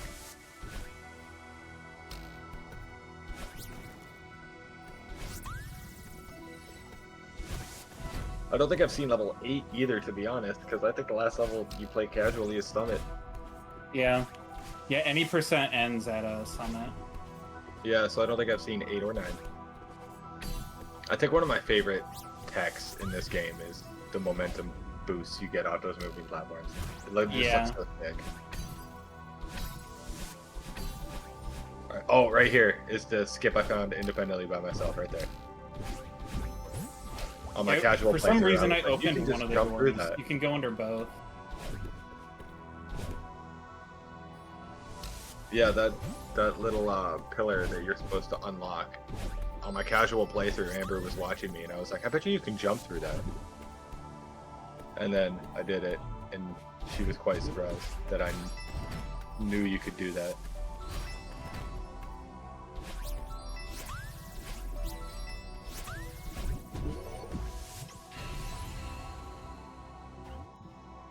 Now on to the last stretch of Summit. There's 7 berries left to get, which is the number I want. I will say, I have a couple of my friends, IRL, who when I told them I played this game, they said it was overrated, and they're just incorrect. This game is great. But yeah, this is what you were talking about here. Yeah, that one. No idea how you were supposed to get that, and now it all makes sense.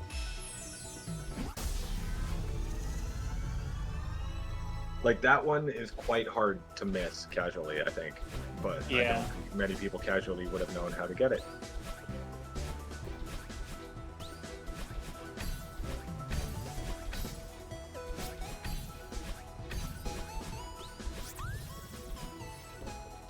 I love how chat's like, oh, LP3 ain't ready for level 9, yet I'm the one commentating. That's crazy. Like, usually the commentator's supposed to know about the game, but I'm just here for the vibes.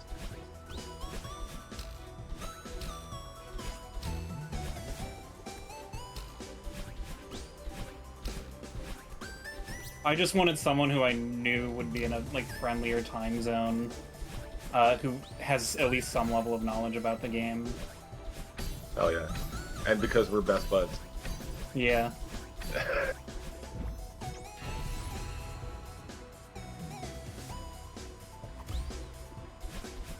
Fun fact, Kane, same. I ran Luigi's Mansion 10 years ago at a marathon and got in so much trouble from the community for making up stuff. Even though I did the stuff they said I made up, I didn't say. It was crazy. Crazy time. Thanks, Ticker. I can't tell. I'm gonna assume that's genuine because we're buds, but... It was bad, Kane. I actually, at that time, I wasn't that bad at Luigi's Mansion, but I had some guy do commentary with me who said he knew the run and just started making up stuff. And then I got blamed for all of it.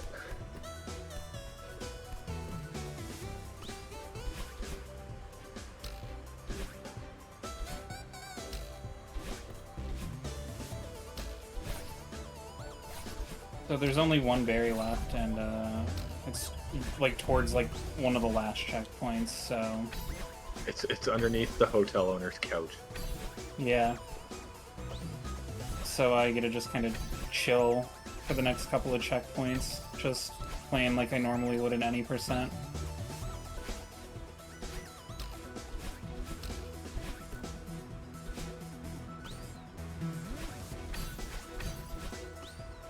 Also found it funny that at Fan Expo, I found a vinyl of the old school RuneScape soundtrack. No way. Yeah, I don't think you know how close I was to buying it. Just because it would have been funny. To be like, to my friends, they'll be like, oh, what's in your vinyl collection? And I'll be like, oh, I got Dookie by Green Day. I got 2 Rage Against the Machine albums. I got 2 Paramore albums. Oh, and I got old school RuneScape. Alright, there's the last berry over there. Yeah, me too, House. I could think of somebody who would love that album.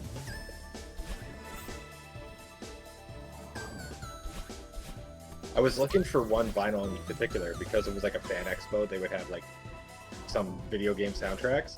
I was looking for it, and most people probably won't even know the game. But I loved the story and soundtrack so much. To the Moon. I was hoping I could find that soundtrack. I remember watching a playthrough of that game in like 2012.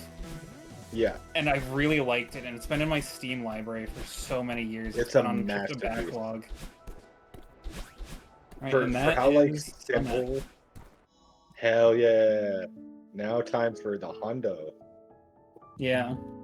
To the Moon, for what it is, like, unironically, it has like top 5 stories in any video game I've ever played. Like, I think that game legitimately made me cry. There's only 2 video games that have ever made me cry. And it was To the Moon, and it was the Telltale Walking Dead. Telltale Walking Dead games are so good. Yeah, well, I think it fell off in are. season. Yeah, I was gonna say it fell off in season 3, but the first 2 are fantastic.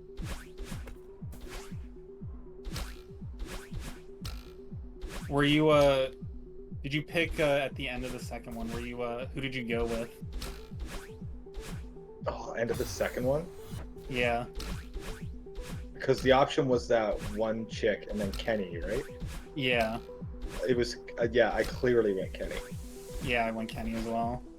Because that's the section that made me cry, is when I thought Kenny died. In the first season? Yeah.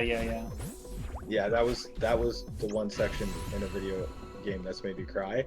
And then the ending of To the Moon because of how beautiful the song was, mixed with the climax of the story, made me cry.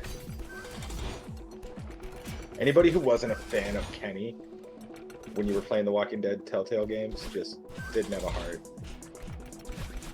Like, that guy went through so much. He had to watch his son get shot.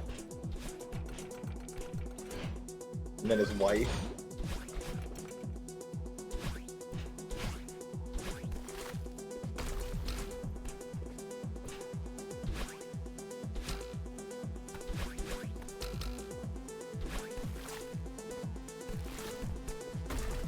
I think this run's actually on pretty decent pace so far. Yeah, I was gonna say, I don't know much about Hundo, but you've been cooking so far, from what I've seen. This is a bit of an annoying screen, though. Alright, we good? So just to make sure I'm following throughout so far, we're doing the B-side for Sunday right now, right? Yeah. Okay. And then we're gonna do Chapter 8. Okay. I didn't want to make sure. I just wanted to make sure I didn't miss, like, you doing Chapter 8 first and then going back to the B-side for this. So after this, you'll start to see, like, game mechanics you haven't even seen before. So after this is Chapter 8, and Chapter 8 also has a B-side? Yeah. And then after that B-side, we're going to do the C-sides, and then Chapter 9. And Chapter 9 has no B or C sides, it's just Chapter 9? Yeah. Okay, sweet. Just want to make sure I'm mentally preparing myself for what I'm about to see. And there's no more collectibles, because we have all the berries. Only thing we have to there's 5 berries in Chapter 8. Oh, okay, yeah. But then that'll be it. And the only way to unlock Chapter 8 is to do all the B-sides, or? Well, you need to collect a certain number of crystal hearts to be able to do Chapter 8. You only need, like, 4, but since you need all the crystal hearts for Hundo anyway. Fair. Yeah, that makes sense why I've never seen Chapter 8 then. I don't think I collected even one crystal heart in the game. The thing is that the hearts you collect at the end of B-sides also count as, like, one of those hearts. So how many total hearts are there in the game then? 30-something. Damn. I think. And I never collected one. If I see these dust bunnies one more goddamn time... You're gonna see them at least one more time. I don't know if my heart can handle this. Like, what is this?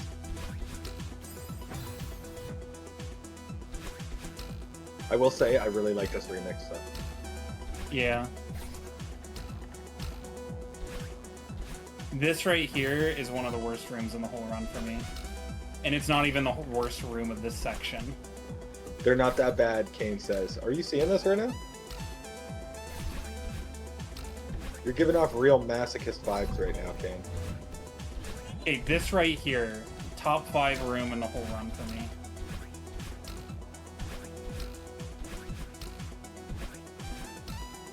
And this might be the first try. I was gonna say, that might be the first Dust Bunny room that didn't make me want to put my head through my computer screen. Like, that one just kind of looks satisfying if somebody does it well.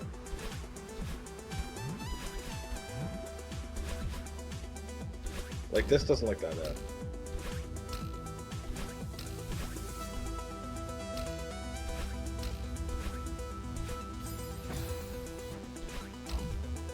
Oh, that's rough.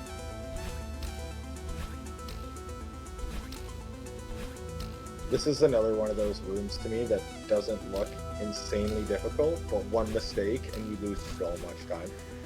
Yeah. Oh, that evil snowball. That's not funny, but it kind of was.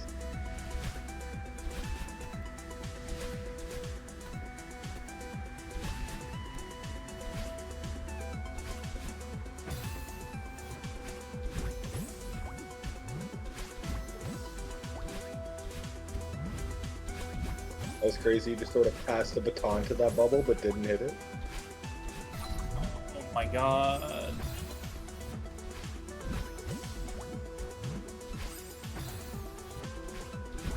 Yeah, that's the only thing I could see being annoying about this gimmick of room is if you don't know how to do it, the timing for those clouds is not what you think it is on first playthrough. Yeah.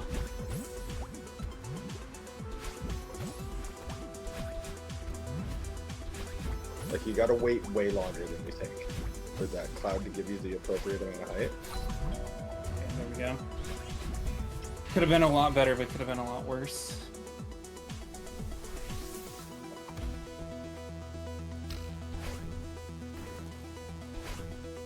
I love just launching myself on those walls.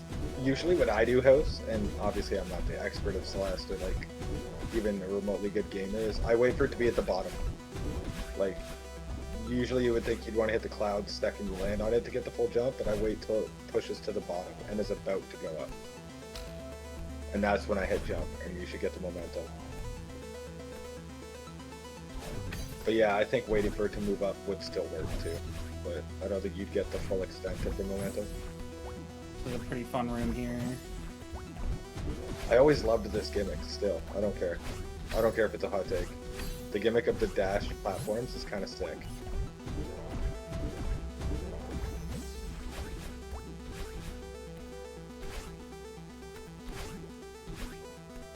Alright, now we are on to just the last little climbing bit.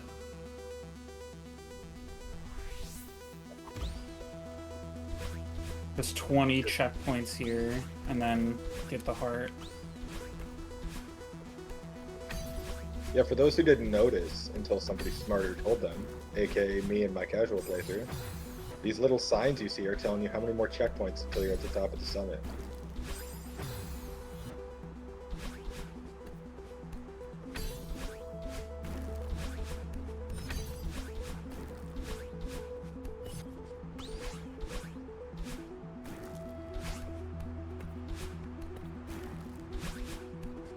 That looked like a backup, in which case, very nicely done. Yeah, that was definitely a backup. Yeah, you saved that pretty well. I was like, that doesn't look like it's going according to plan. 14 to go. That's another thing I really like about this game, is a lot of it is like, as you keep playing, you'll get better at like reacting to certain mistakes, which makes it all the more impressive. I cannot wait for you to see what the Chapter 7 Seaside is. It's actually so stupid. If it's just a whole room of dust bunnies, I'm leaving the call. No, not for Chapter 7. Oh yeah, I forgot we got seasides of every level, so we're definitely seeing the dust bunnies again. Yeah. I don't think you can make the hotel worse level to me, so I'll be surprised how they try to do it.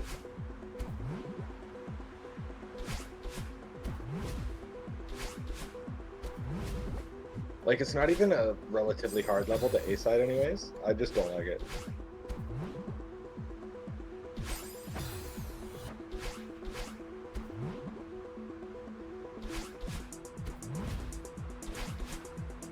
This has turned from commentary on Celeste Hundo into me just hating on level 3 the whole time. I'm with you there. Oh, so stupid. This is such a long room. Yeah, as that was well. a rough spot to die.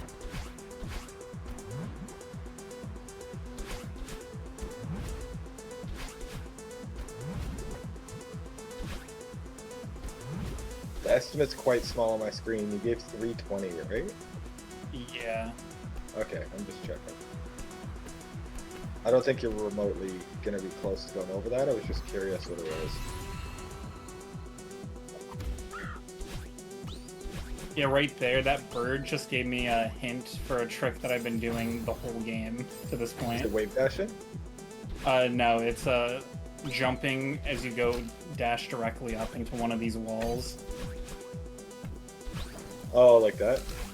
Yeah. Gotcha. I don't think I even did that when I was speed running the first couple chapters. That's the thing. I don't think many people. Well, if they understand Celeste speedrunning a bit, they probably do. But for the casuals who may be in here, Amber's playing this on controller, and in my opinion, I think controller for this game is harder than mouse and keyboard. Yeah. Even though like I'm proficient with a controller, so I choose to use controller, I still think if I was to even remotely be sound with a mouse and keyboard, this game would be easier to me.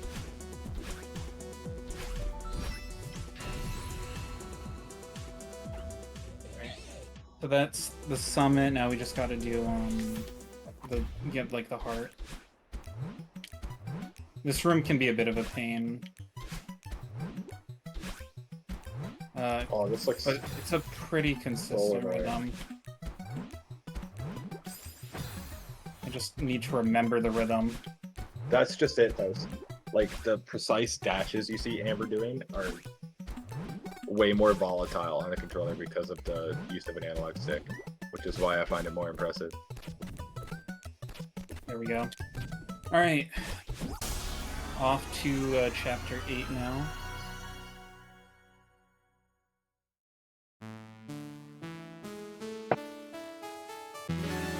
That's why, same with an LA Noire house, how some of the action skips when you shoot civilians and stuff, you use mouse and keyboard for more precise aiming. I always find that more impressive if somebody's able to do that exact same shot with a controller. So there's a bit of a different gimmick in this chapter where you don't regain the dashes after touching the ground. Oh, that's ass. And you go back down to only one dash. Oh, wait, no, Oh, you lovely. do have two, never mind. Okay. I was lied. gonna say, can it get worse? I'll spread misinformation. You still In this one, only have one dash here. has like a volcano theme, which I'm not like super huge on. I do like how they were like, oh, you see these jumper sets? How about we make it so it looks like Rorschach tests instead?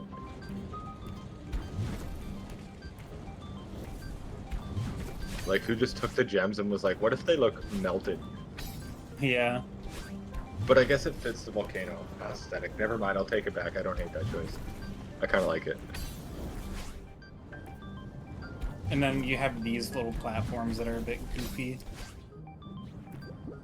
Do they shoot in certain directions, or is it... Yeah, they kind of function like the things from chapter 6 that you bounce off of. Oh, okay, gotcha. Oh, it's mini squids. Oh yeah, you switch What I between call it. hot and cold in this chapter as well. So like the fireballs are deadly, but then you switch to cold and then you can bounce off of them. Is it just like certain screen wraps are cold, or is there a mechanic for it? Yeah, there's like a little switch that you hit. Oh, okay.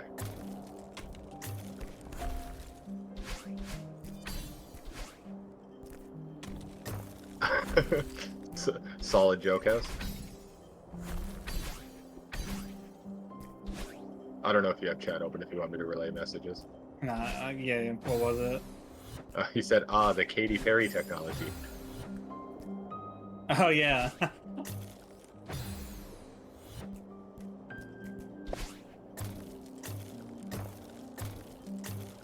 I love how you were like, you know the mechanic of those round platforms, and then there's just one right there. Yeah.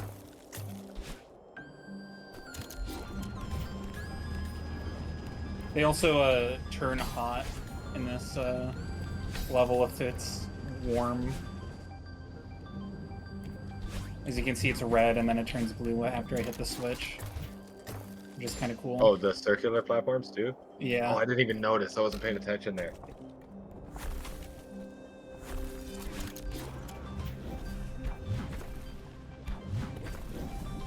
So there was a little hidden path up there that you might or may not have noticed. So now we're gonna go hit the switch there and it's open up now, so now I called this room just kind of hit the bumpers and hope that it works out, and it did in this case.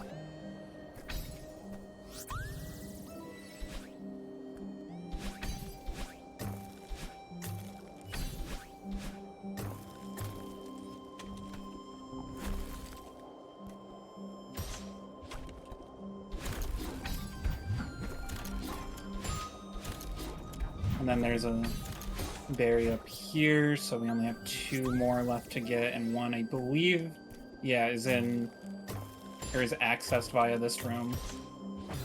So what I need to do is... Get absolutely spiked by this circular platform.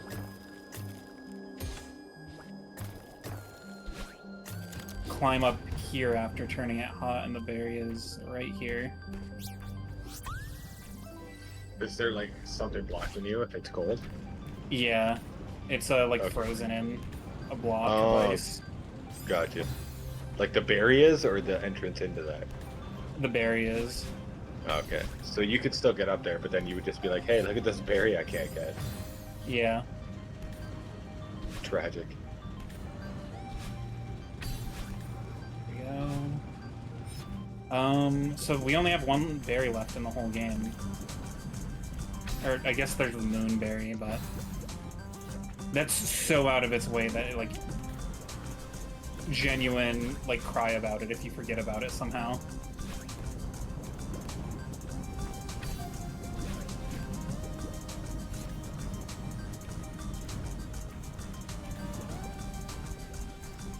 I'm gonna be real, Chapter 8 doesn't look too bad. Yeah, it's gimmicky, but once you get used to the gimmick, it's not the end of the world. It's just, like, in a speedrunning perspective, I don't really run that many categories that use this, so That's fair. I'm just not as optimized with it as a lot of the other chapters. Nah, it's just like Keithram and Ticker in chat were like, oh, I can't wait for him to see Chapter 8 and 9. And Chapter 8 doesn't look too bad. Chapter These C-sides 8's are gonna give me an B-side is aneurysm, pretty though. rough. The Chapter 8 C-side is pretty horrible. I'm so ready.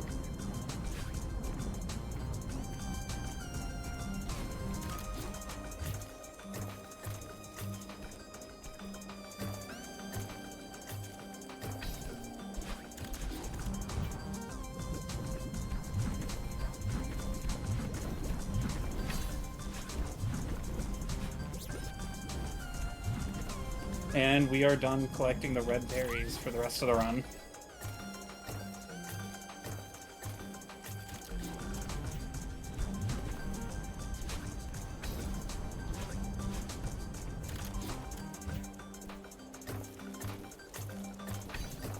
Kane asking if I'm ready for some difficult gameplay, like he didn't struggle to play Overcooked with us.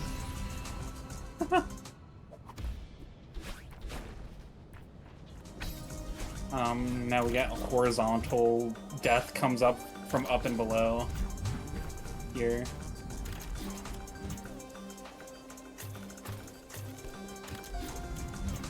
Overcooked players are warriors. And House, have you ever played 3-player co-op, but it felt like there was 2 of you in a handicap? That's what me and Bam went through, trying to play that with Kane. The amount of times this guy threw a plate off the map was insane. Even the worst Overcooked player is still braver than the SEAL, like the average SEAL Team 6 member.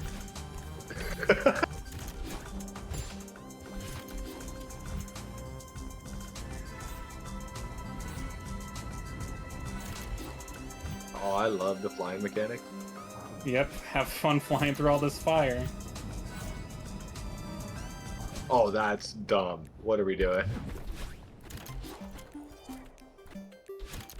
Oh, why did I jump then?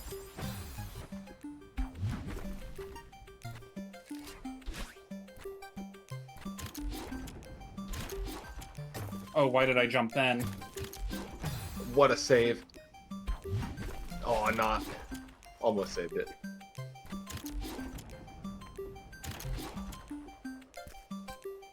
Why? I'm No, choking, you don't, I'm Host, throwing. because that was Kane.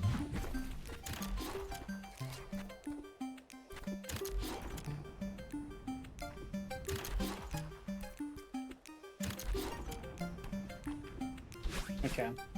That's chapter 8A done. Now we just gotta do... Oh yeah, the end Was portion it? here. I'm going back to luck.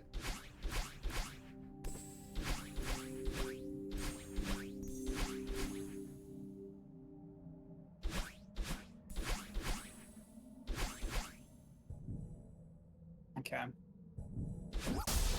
839 is acceptable there. It was Say My Name House. That's who did it. It was a 6 save before that, Lackey, okay?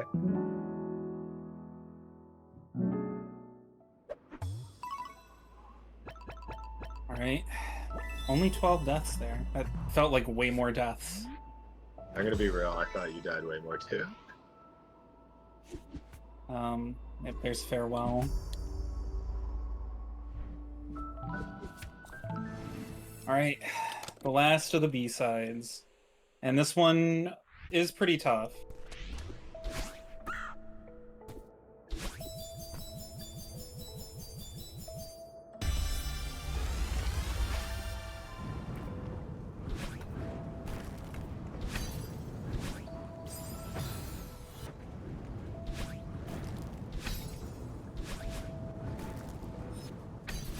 Ooh, okay.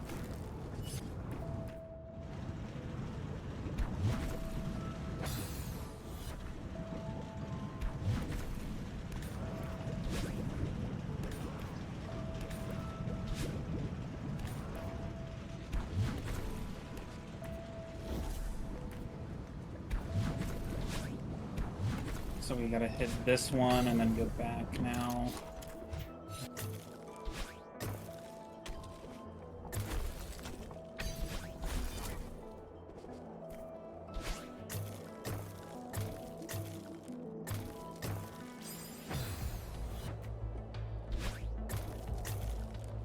I don't know if I can beat this room now because I used both dashes.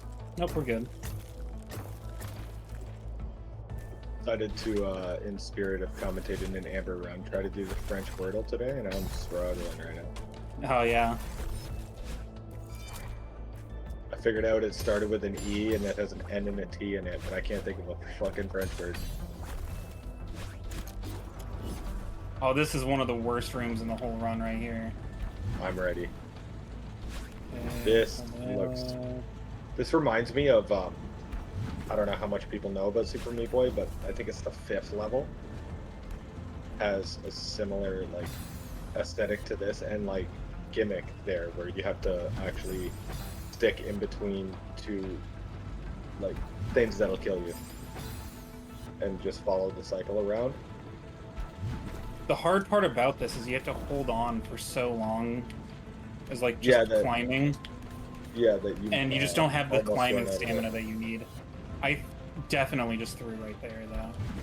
Yeah, that looked like it. Okay, I threw again. Fun fact, Kane, I used to speedrun Super Meat Boy 80%. I don't think I ever submitted my times, but I think I had like a 45 or something, 90%. Which isn't Oh my super god, terrible. what am I doing? I used to know how to do brownie skip. And then I just tried to play it again like 2 months ago, and I can't figure out how to do brownie skip anymore. Oh my god. You got this.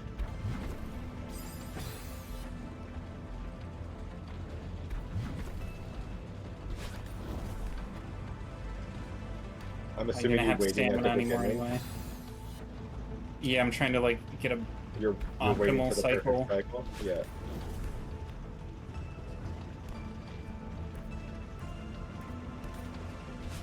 Okay, we take it. We got through the room. That's all that matters.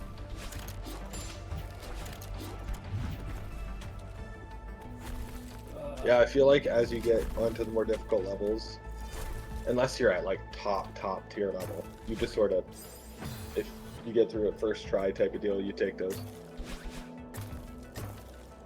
Or with Yeah. like relatively little amount of time lost, then you just take them.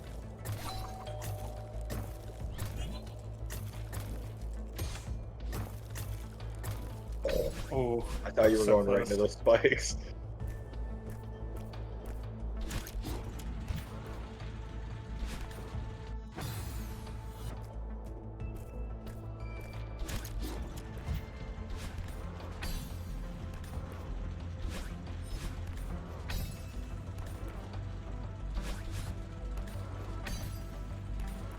Go.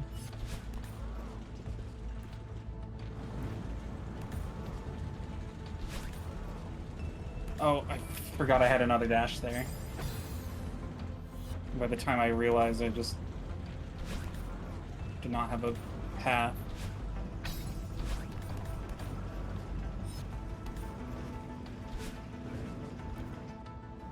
Oh, this is another pretty rough room.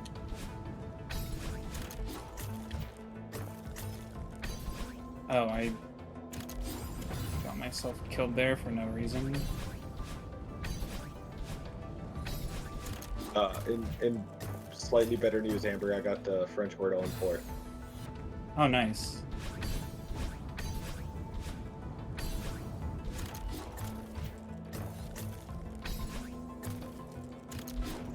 Oh.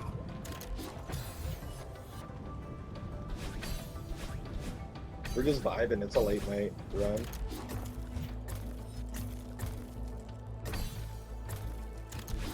I hate this room.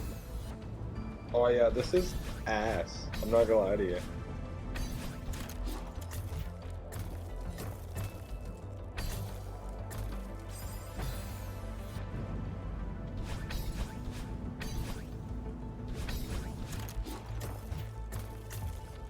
Like, I can name you at least 5 things I'd rather do than try to play this level myself. Okay, there we go. I will say, I think that is kind of the worst point of this chapter done now.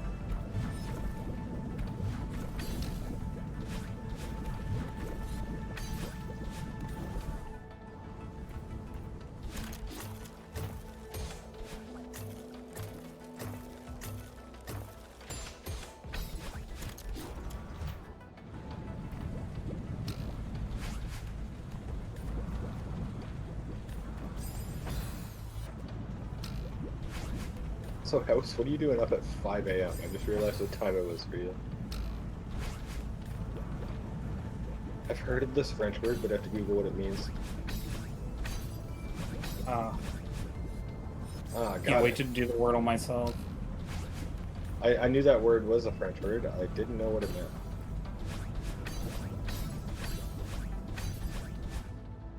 You just woke up? Do you have work, or do you always wake up at 5 a.m.? Well, you said the word started with an E, right? Yeah. And it has a T and an N in it. Okay. You lost. Just going off, it starts with an E. I was gonna guess a envie. My first guess when it said it had... Once I figured out it started with an E and had an N and a T in it, I guessed entrée. Oh, that's a good one. But that wasn't correct. And then I sort of put the pieces of the puzzle together and guessed a word that I thought was a French word, and it was correct.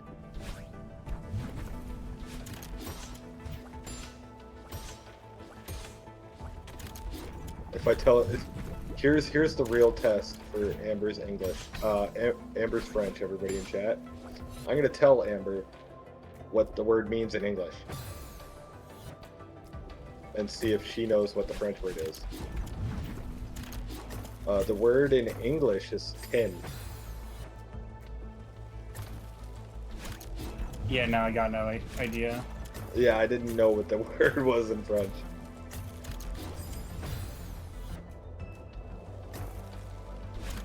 No, I do the same, House. It's because of my work schedule having to be up early that even on weekends I can't really sleep in. Oh my god. Except for tomorrow, I'm sleeping in tomorrow. Humiliating.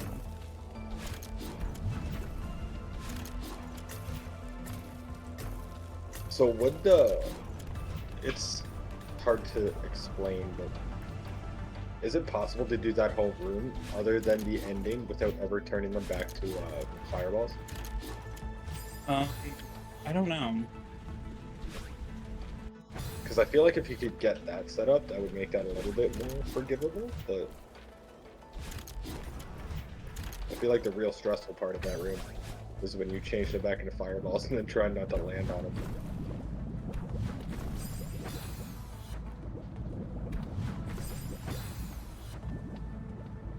You got it. Oh my god.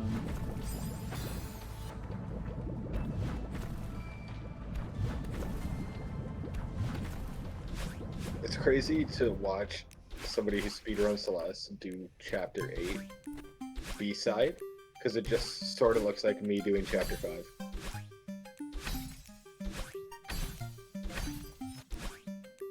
With how many deaths there are, I mean...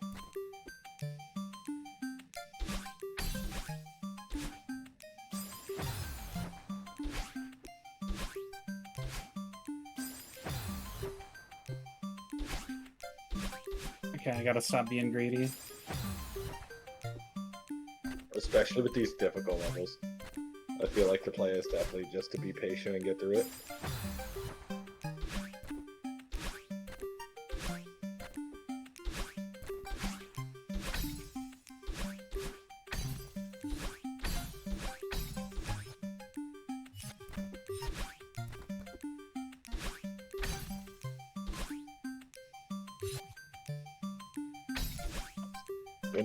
Whenever you got time, I got a donation.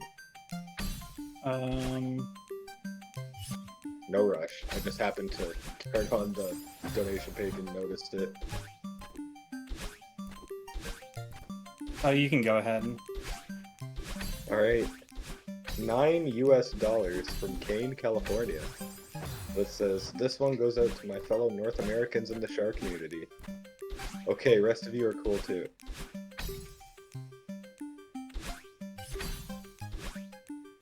Thank you, good sir.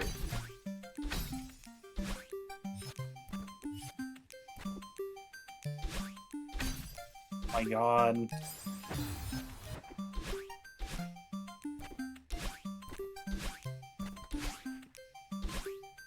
I'm locked in with you, game. This shit looks difficult.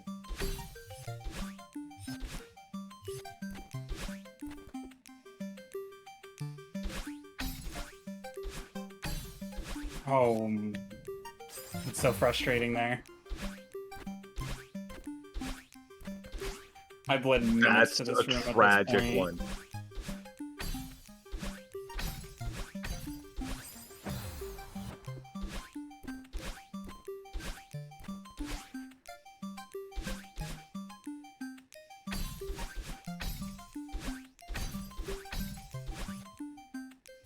I have questions, but I want you to get by this first before I even bother.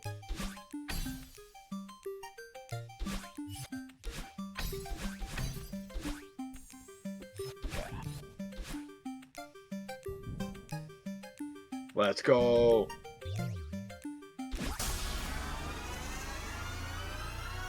Sweet. Alright, so now we just gotta do the seasides. Let's go. And then chapter 9, right? Yeah. And, But my question was, those color platforms, do they switch on, like, a certain cycle, or are they to the music? they're to the music. Oh, okay. That's quite Alright, more annoying, I think. here we go. Chapter 1, Seaside.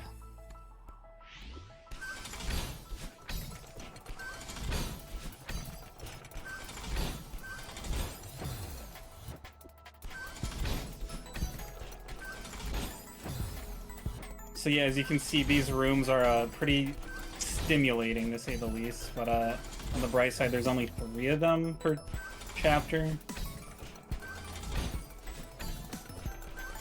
Oh, that last bit is really rough. You've got to time that really well. Yeah. Yeah, that's rough. I don't know if I could do that. There we go.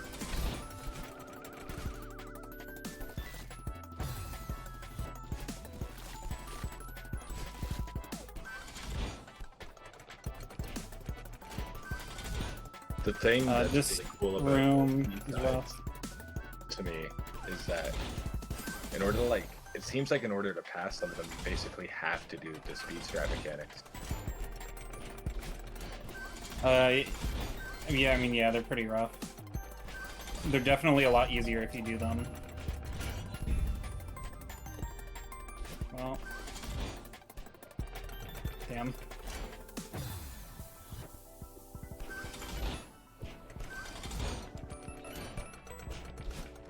That's a mechanic to this game that is bent me over on multiple occasions, and it's the stamina on a wall grab. Alright, that is Seaside 1 done. Let's go.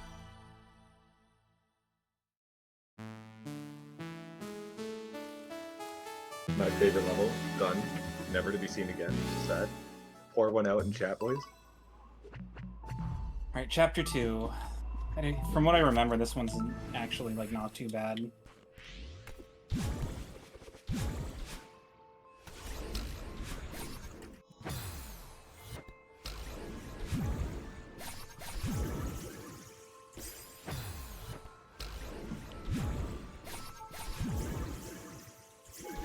I don't know what I'm doing.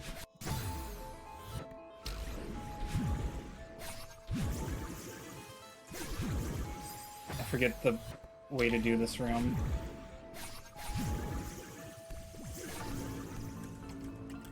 Okay, that's not what I meant to do, but it works. Pick we can get. Let's go. The size of those platforms is so frustrating to just watch. What is going on? Oh, I was about to pop off. I thought you were first trying that.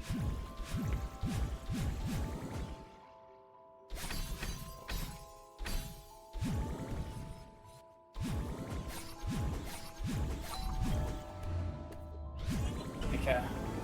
Here we take go. seconds, right? Now, on to your favorite. Chapter 3 I'm so Seaside. excited. I hate this so much. I was gonna say, I feel like this is our favorite.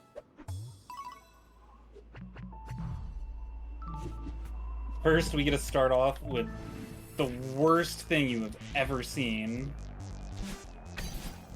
What are we doing here? I feel like that one's not as bad, like, once you've learned it in a speedrun, because it's just the Yeah. same.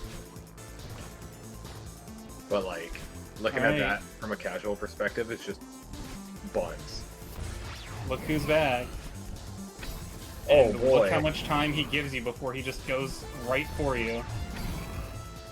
I love this for everybody involved.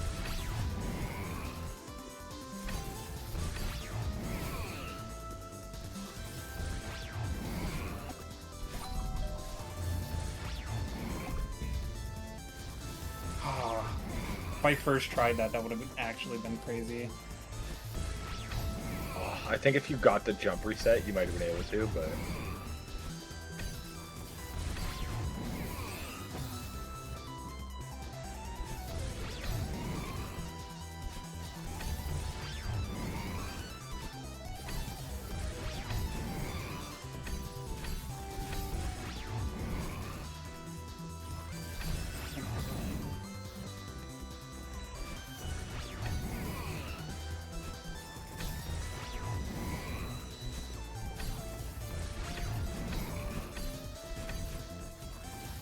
Please, no. I love how they were like, see that flying head that nobody liked? What if we just make it so he chases you like the squirrel chases the nut in Ice Age?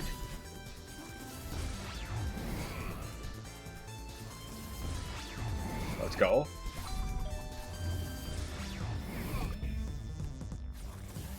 There we go. Let's go.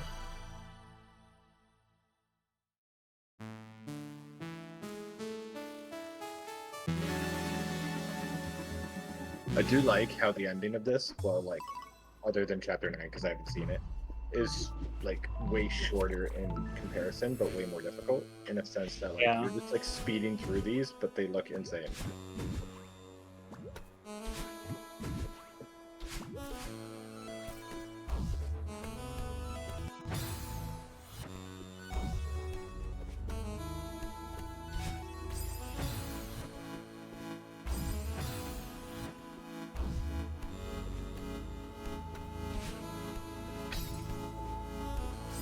This room's a bit tricky.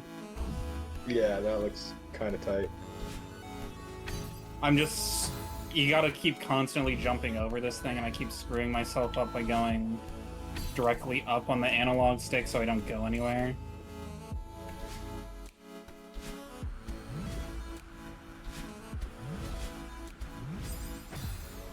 Our favorite, the pink clouds. Yeah. Least favorite.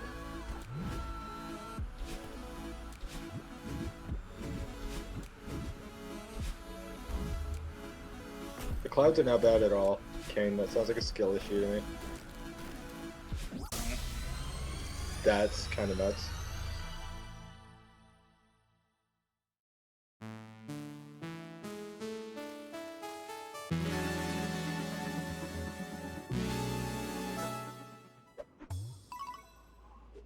Not harder than Dust Bunnies. You have... Alright.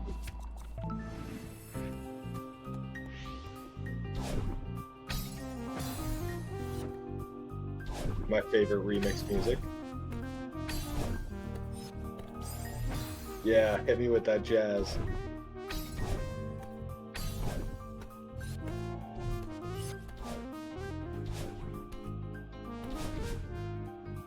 That was sick.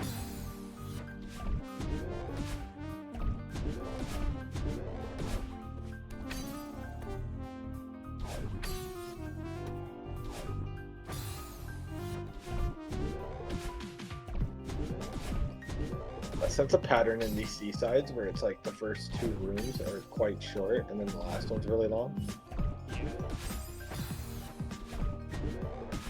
That's a tight jump. What?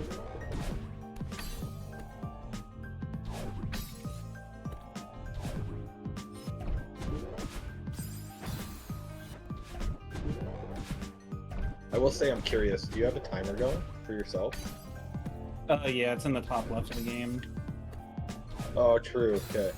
Because the timer on stream is going to be quite a bit off because of technical difficulties that happen through the run. Well, just the in-game timer doesn't count the time that you're like in the menu for the chapters. Yeah, I just know the timer on the marathon stream is off by a bit because at one point Keystone accidentally paused it with a hotkey. Oh. So it's not 1000% accurate, and then I forgot that this game just has the built-in in-game timer too. There we go. Let's go.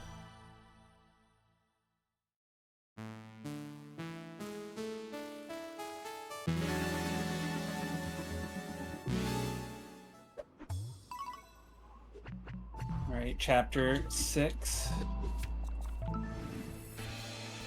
Chapter 8 has a seaside too, right? Yeah. Oh boy.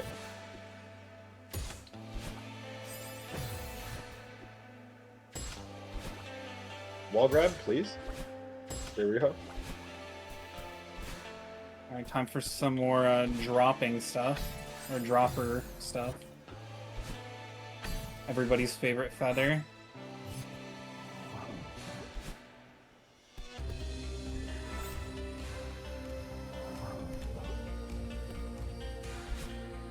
Nice. Now this section's a bit crazy. Nice.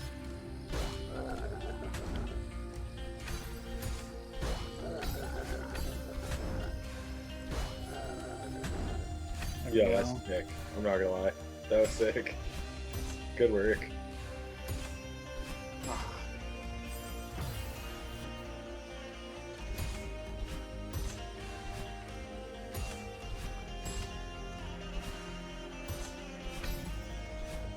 Oh, I had that.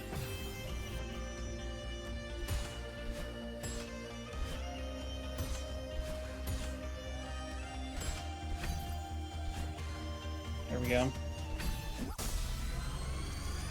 Okay, now chapter 7 Seaside is actually pretty insane. Did you practice at all before this? I did a practice of chapter 9 last night, and I practiced a few of the seasides. Okay, so for the most part, this is very little practice, at least, for most of the game. Yeah. I did a couple of, like, full game runs, a few weeks ago, but I haven't played much since then. Of Hundo or any percent? Of Hundo. Hell yeah.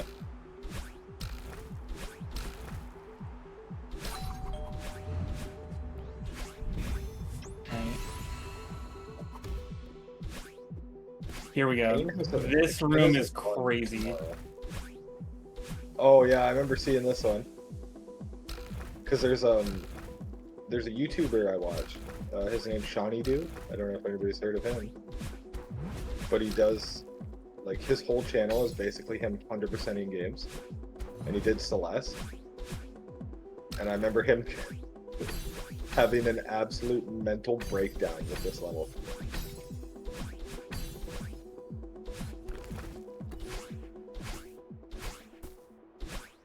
And there we go.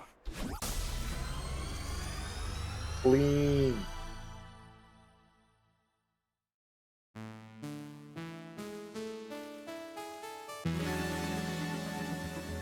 Alright. Did I did not die at all during that seaside. Wow. Yeah, I know, that was clean. Alright. So chapter 8 seaside. This I could be out of here in like under 2 minutes, or I could spend like 5 to 10 minutes here. So you know those diagonal dashes I've been doing the whole run? Yeah. The Those game ones you just just now put off taught me as how to do platform? those. What do you mean the one you're doing off the ground to get speed boosting you? Yeah.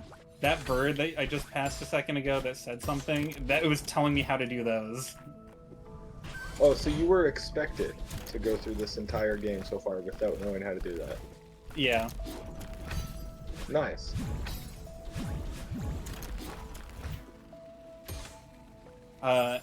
And you have the little bumpers right there that showcase why this can take an undetermined amount of time.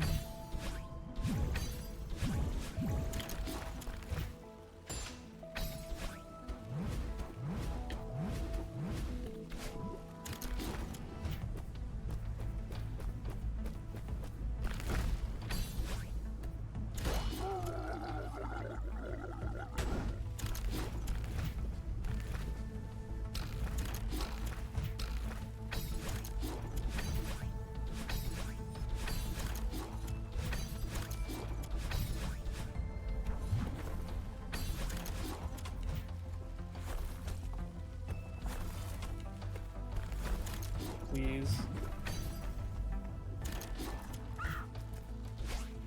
Okay. There we go. Yep, minute 38. We're good. Go! Alright. I will say I also just noticed, I love the gimmick on how if it's fired, the screen cuts off from the bottom, and if it's ice, it's from the top, or vice versa. I can't remember what it was. Alright, chapter 9. I've reset for no reason right there. So, This is easy. this one, I think we're actually back to 1 dash in a second. I think I get up here, and then I get launched into space.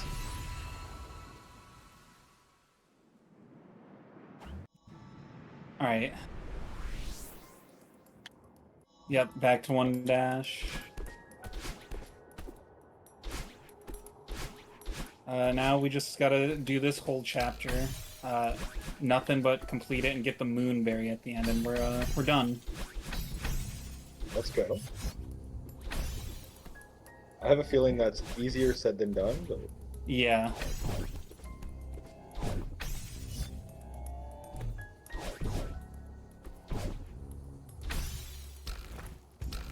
I think the like IL world record, I don't even know what it is, but I think it's gotta be like over 10 minutes. So like an IL in this game that takes like even like the best runners over 10 minutes to do should give you an idea of how long it is.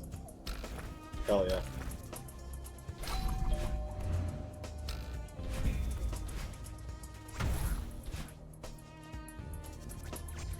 Nice. So Love we have these exploded fish. puffer fish.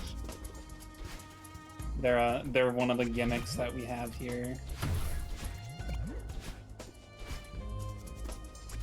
They are vaguely similar to the circular blocks you bounce off of.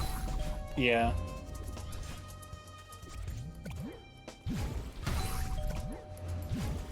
I don't know why these fish give me Dave the Diver vibes.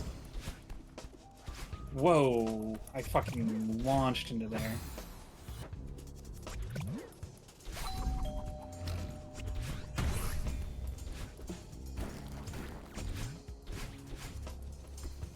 That's another game that's on my Steam wish list. Dave the Diver.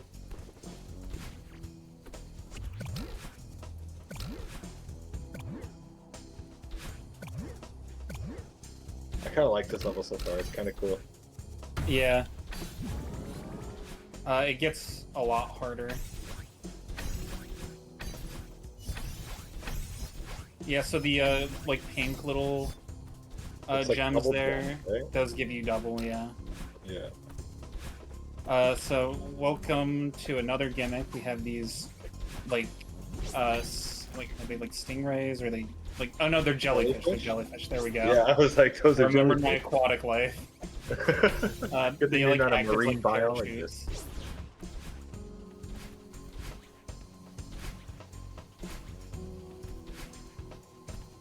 So I'm gonna try a big skip here, but I'm not good at the skip. So I'm gonna keep this jellyfish with me as I travel upwards. And if you see like all these like electric kill spots around me, Yeah. you can turn those off with electricity boxes. And I was trying to get up to one and died there. You can use the jellyfish to get up to that one early, but now I gotta Oh yeah, take an that seems like a extended big route. time right there. That seems like it saves so much time if you get it, but if you don't, it's kind of a huge time Yeah. loss because you have to go out of the way, and you can't even like try it again if you wanted to.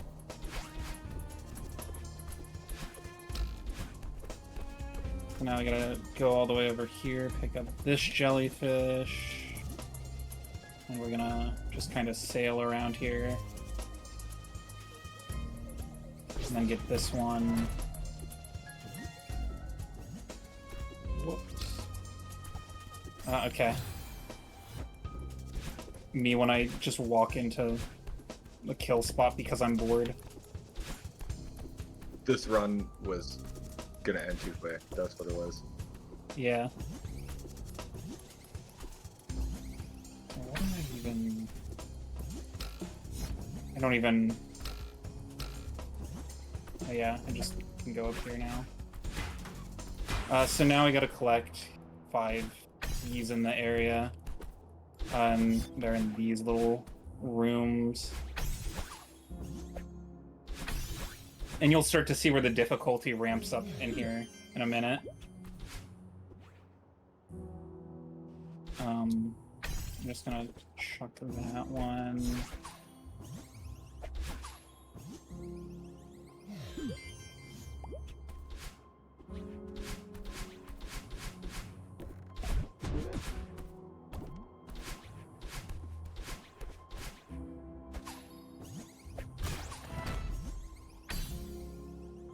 Alright, there's that.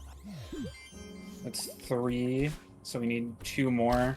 Now this next key is where you really start to feel the difficulty ramp up, I feel.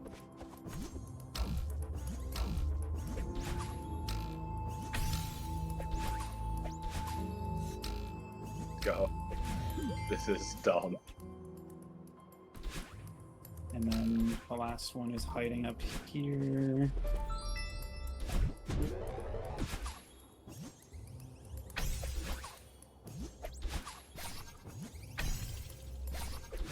There we go. I didn't get the big skip here, but I played the rest of it well enough. I did needlessly die at one point, though, which wasn't great. Yeah, just walked right into an electric for no reason. Oh, that's fun.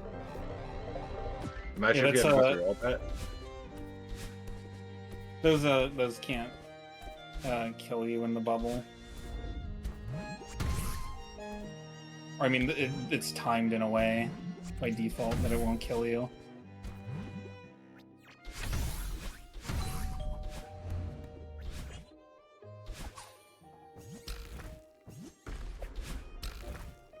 Hey Kane, I'll give you $10 if you can complete this level. The only thing that this chapter is missing is the hotel owner. Yeah, and some dust bunnies.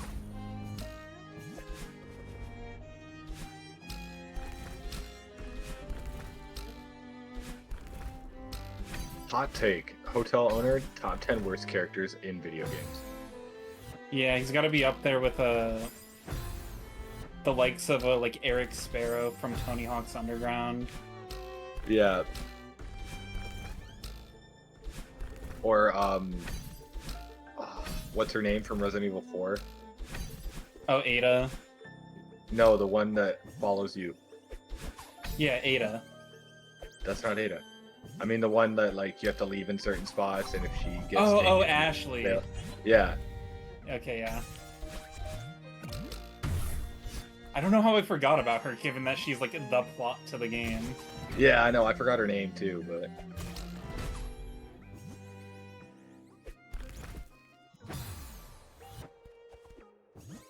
Or like Navi from Legend of Zelda. There's another annoying character.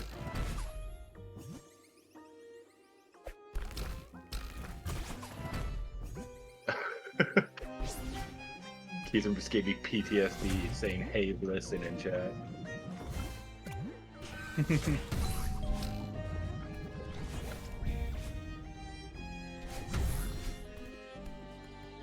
Alright, chat, give me your most annoying character in any video game. And if anybody says the shopkeeper in Resident Evil 4, I'm banning you. That guy is goated.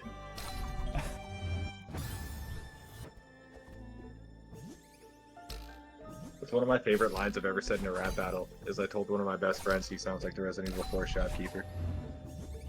That's a compliment. That's love baiting right there. Yeah. Baiting. Now I'm the uncle to his kids. So it worked. Garl from Sea of Stars. I've never played that game. Somebody else can attest to that. Goated with the sauce, yeah, he really is.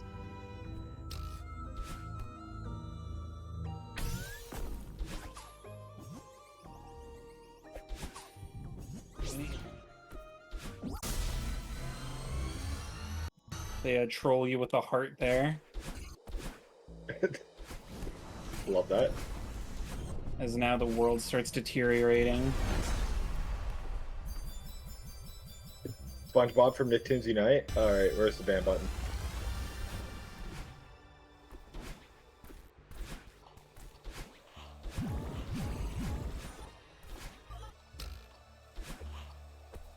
What happens if I warn him?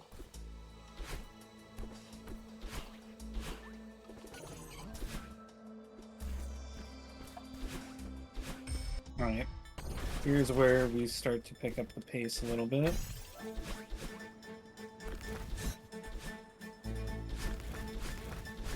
Yeah, so they do a wave dash tutorial here. So this next section is going to utilize that a lot, as say on a room that doesn't utilize it at all. I like these treadmills, to be honest. This really gives me Super Meat Boy vibes, you know?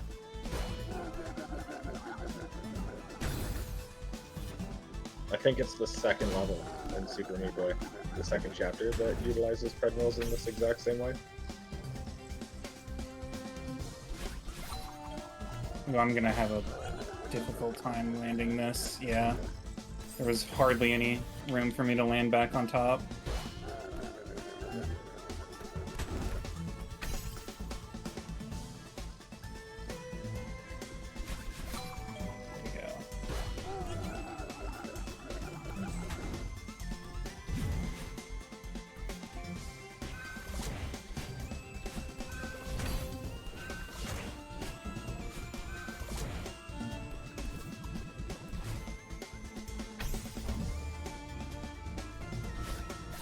Can't time out Kane, California. Sad days. Who made a mod in here?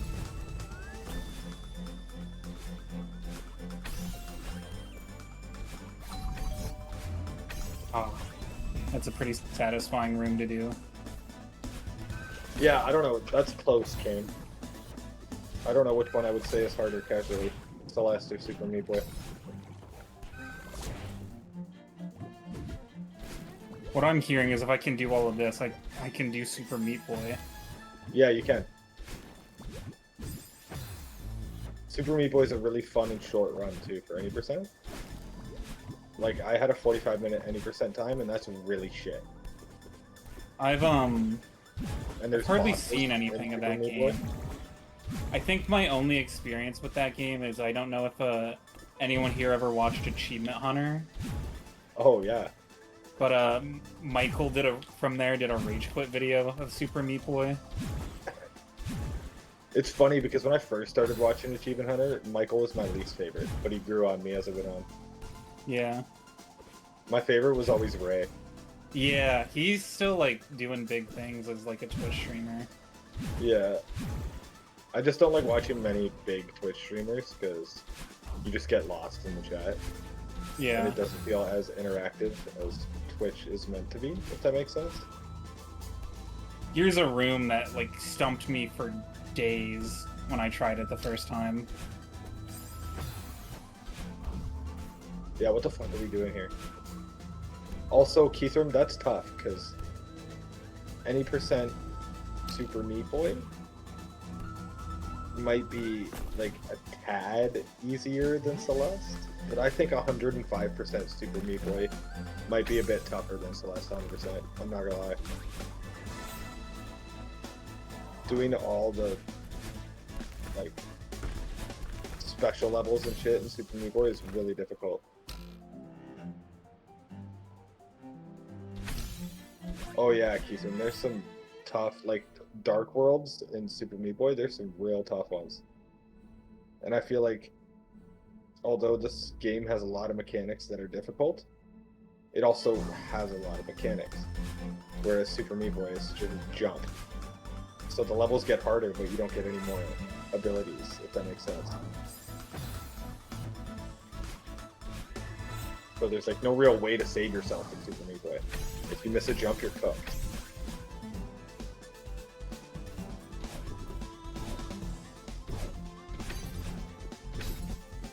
I haven't either, Kane, but I'm watching Hundo right now of Celeste, and I've seen 105% of Super Meat Boy. So off of like visually, they're both really tough games, and it's a tough call, but I would say any percent of Celeste is slightly easier. No, is slightly harder than any percent of Super Meat Boy. Okay, I need to know if chat's fucking with me. Amber, what are golden strawberries? Those don't count towards 100%, but those are strawberries after I think you've beaten Farewell that you can go back and get. You just get them for beating a whole chapter without dying.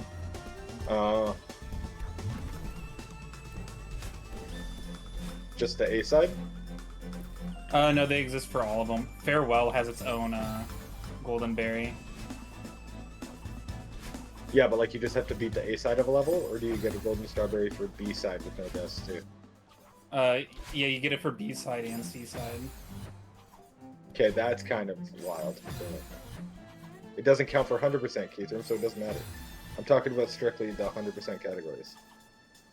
Whereas Super Meat Boy doesn't really have 100%, it's called 105%. This is a top 5 like worst room in the run, by the way. Yeah, this looks absolute buns.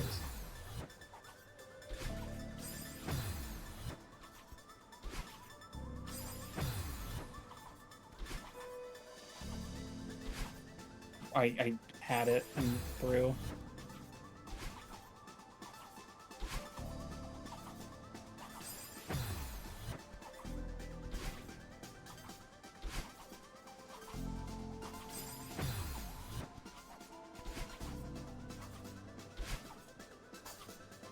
It's 106%, by the way, I'm an idiot.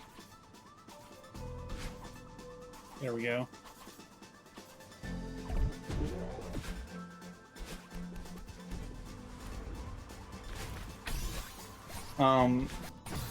But like, yeah, you can get like a golden strawberry for doing all of this chapter here without dying, which is... Yeah, Keithram said they made a list of people who've done it because there's so few people. Yeah. There's somebody, I think their name's like Rick Fernello or something, on Twitch, who has beaten like literally like the whole game of Celeste without dying. Like 100% playthrough Like in without one dying. go? Yeah. Nice.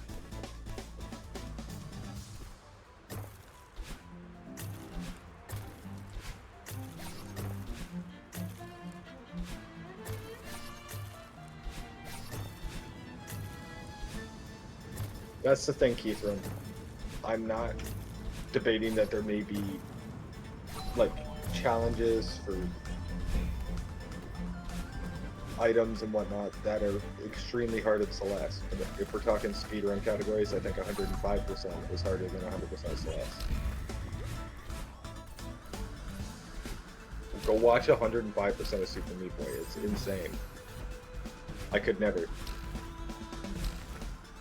But I can do any percent kind of decent if I practice a bit. Whereas any percent in Celeste, I'm still not good at.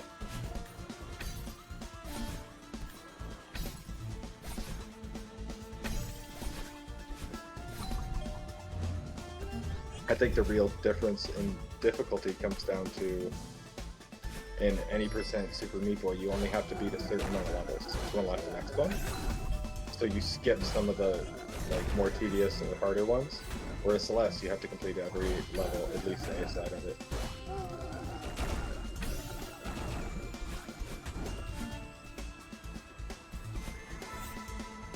But in 106%, all those levels that you skipped because they may be tedious or too hard, you have to do. And then there's like bandages, and some of them are really annoying spots. I would recommend Super Meat Boy casually too if you enjoyed Celeste. I need to try Super Meat Boy Forever too. I haven't tried that yet. Alright. Ooh. We got it. Let's go. And now onto the rhythm-based section. Probably my least favorite part of this whole chapter, just because it's really slow. Just kind of a very abrupt change of pace.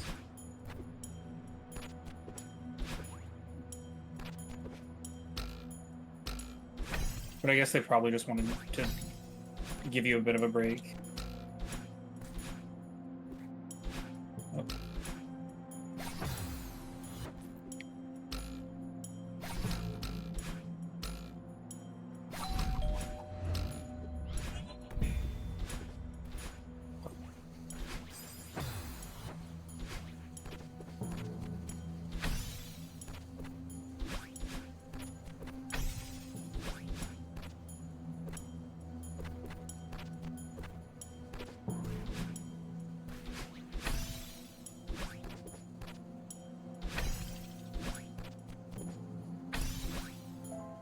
Oh, I did myself in there.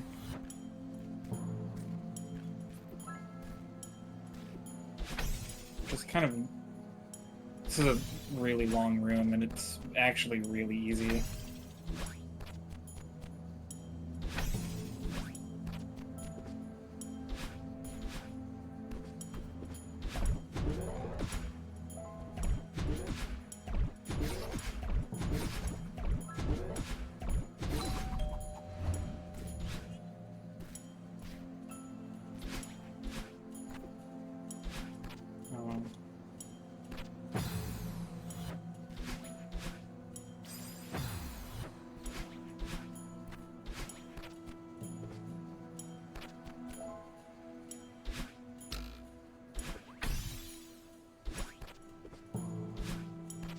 There we go.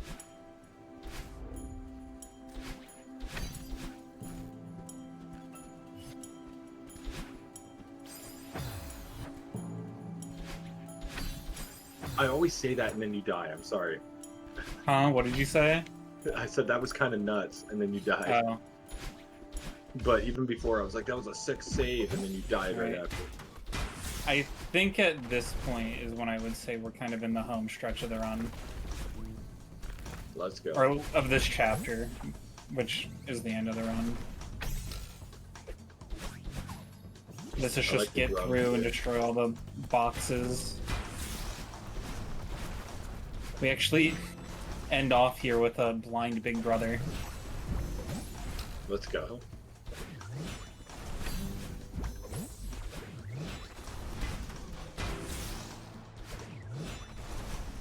And we're walking on air.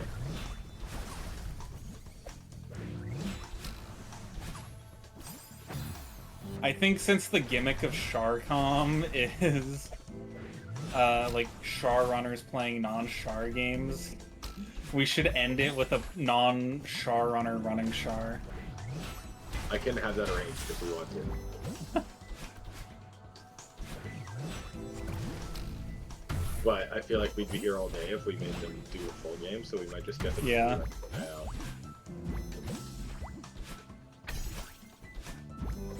One of these days, I'll have the illustrious Homer 1 blindfolded race. I've been trying to get somebody to do that with me for years.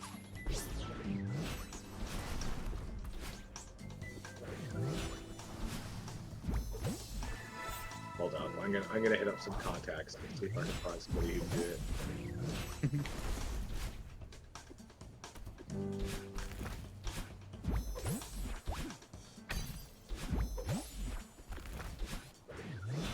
I have an idea of who I'm gonna ask.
Nice.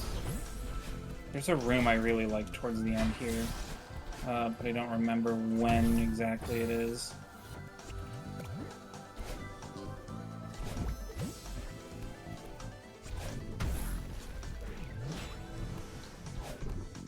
Why are we behind or ahead of schedule? Get that? We're behind yeah, schedule? no. Let's go. Me and Bam couldn't even help the scheduling. Damn. I think this run should help it a little bit. Yeah, that's what Keith was saying in chat. That's why I mentioned it. Here we go. I really like this room here.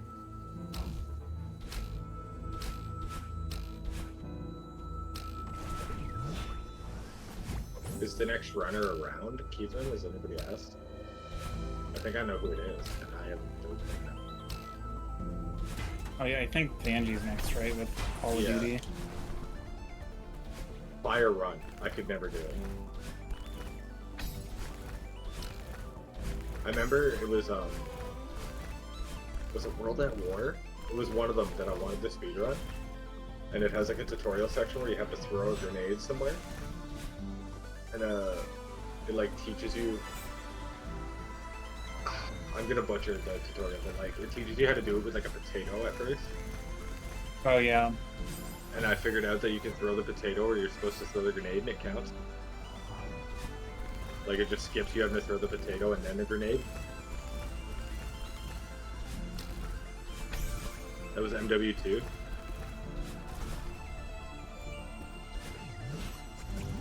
I forget what it was. It was not a grenade. I know like one of the really old Call of Duties starts with the boot camp. I think it was Call of Duty 2, and that was a World War II one.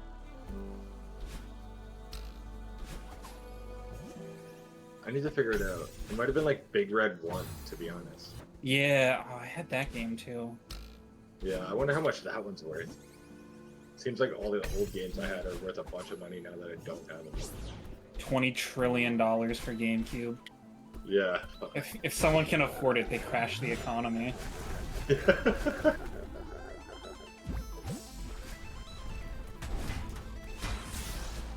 Alright, we are on the last room of Farewell now, but we still have to get the Moonberry. This room is wild because it is, I believe, the longest room in the whole game. Oh boy. So, I could die at the end of it and just lose like 2 minutes.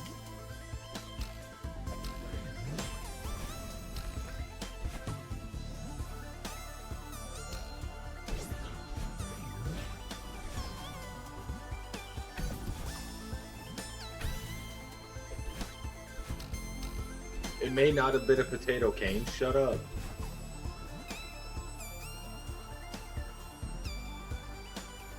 I'm holding the grab button like my actual life depends on it right now.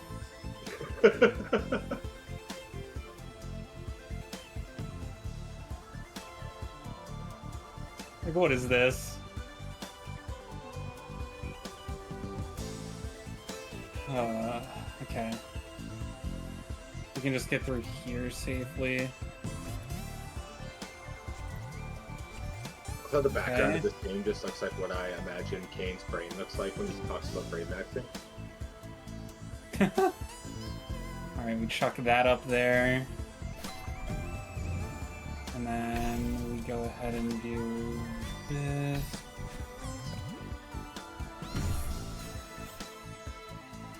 Alright.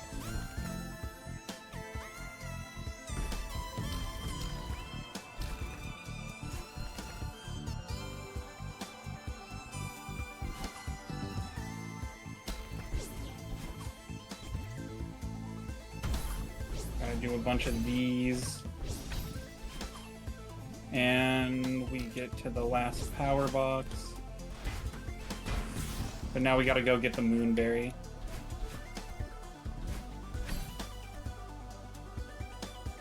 Which I have not hit a checkpoint yet, so if I die, I still have to redo all of this. Insane.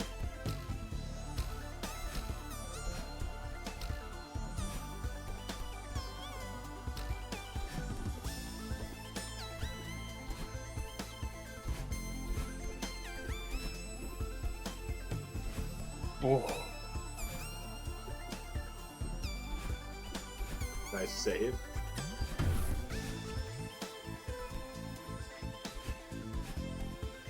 Okay, we're good. I mean, we still haven't hit a checkpoint, but I'm further from death than I was a second ago.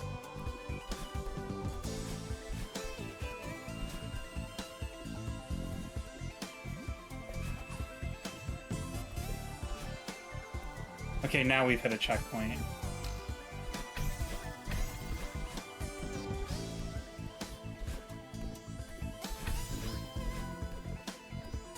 No.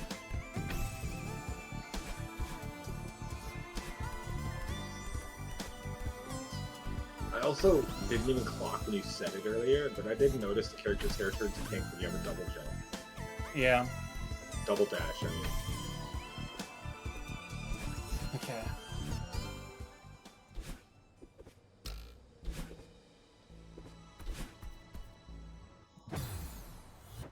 So now we just got to do this last section. We get the Moonberry. We hit a purple thing to shoot into the sky, and then we're done.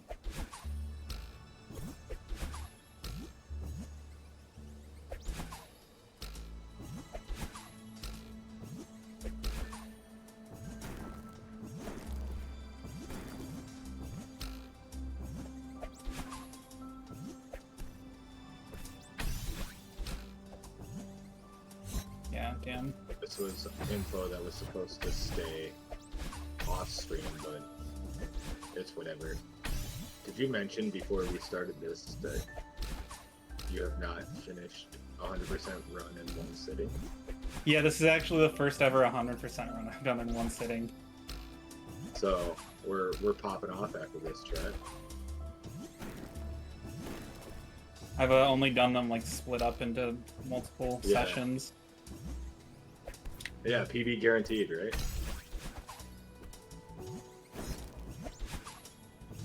Technically, RTA PB guaranteed, because this is the first full game run he's done.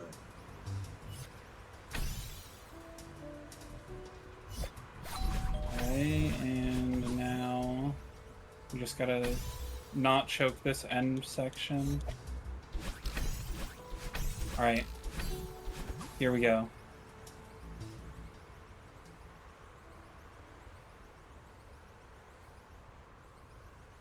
There's the Moonberry. Get ready for time.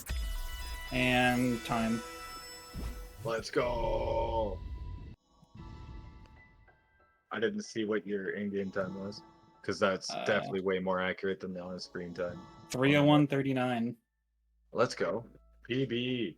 And there's your parents, I think. I don't know, I didn't pay attention to cutscenes ever. My did it. hands really hurt from that. You really relate to the review that say, I still had depression and now my left thumb hurts. Yeah.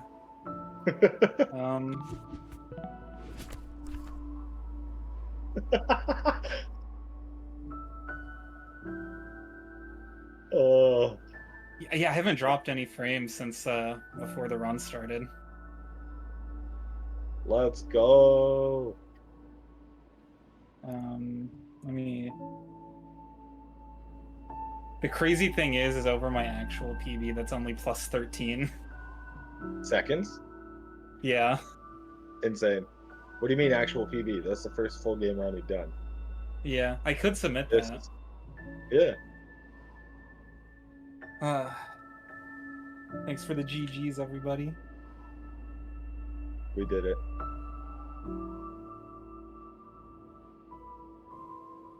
And if you guys like Celeste, the next run is not that.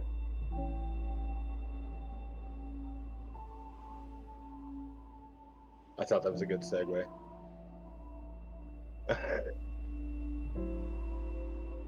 Of course. It's been a marathon, to be honest with you. But we got through it, and that was a lot of fun.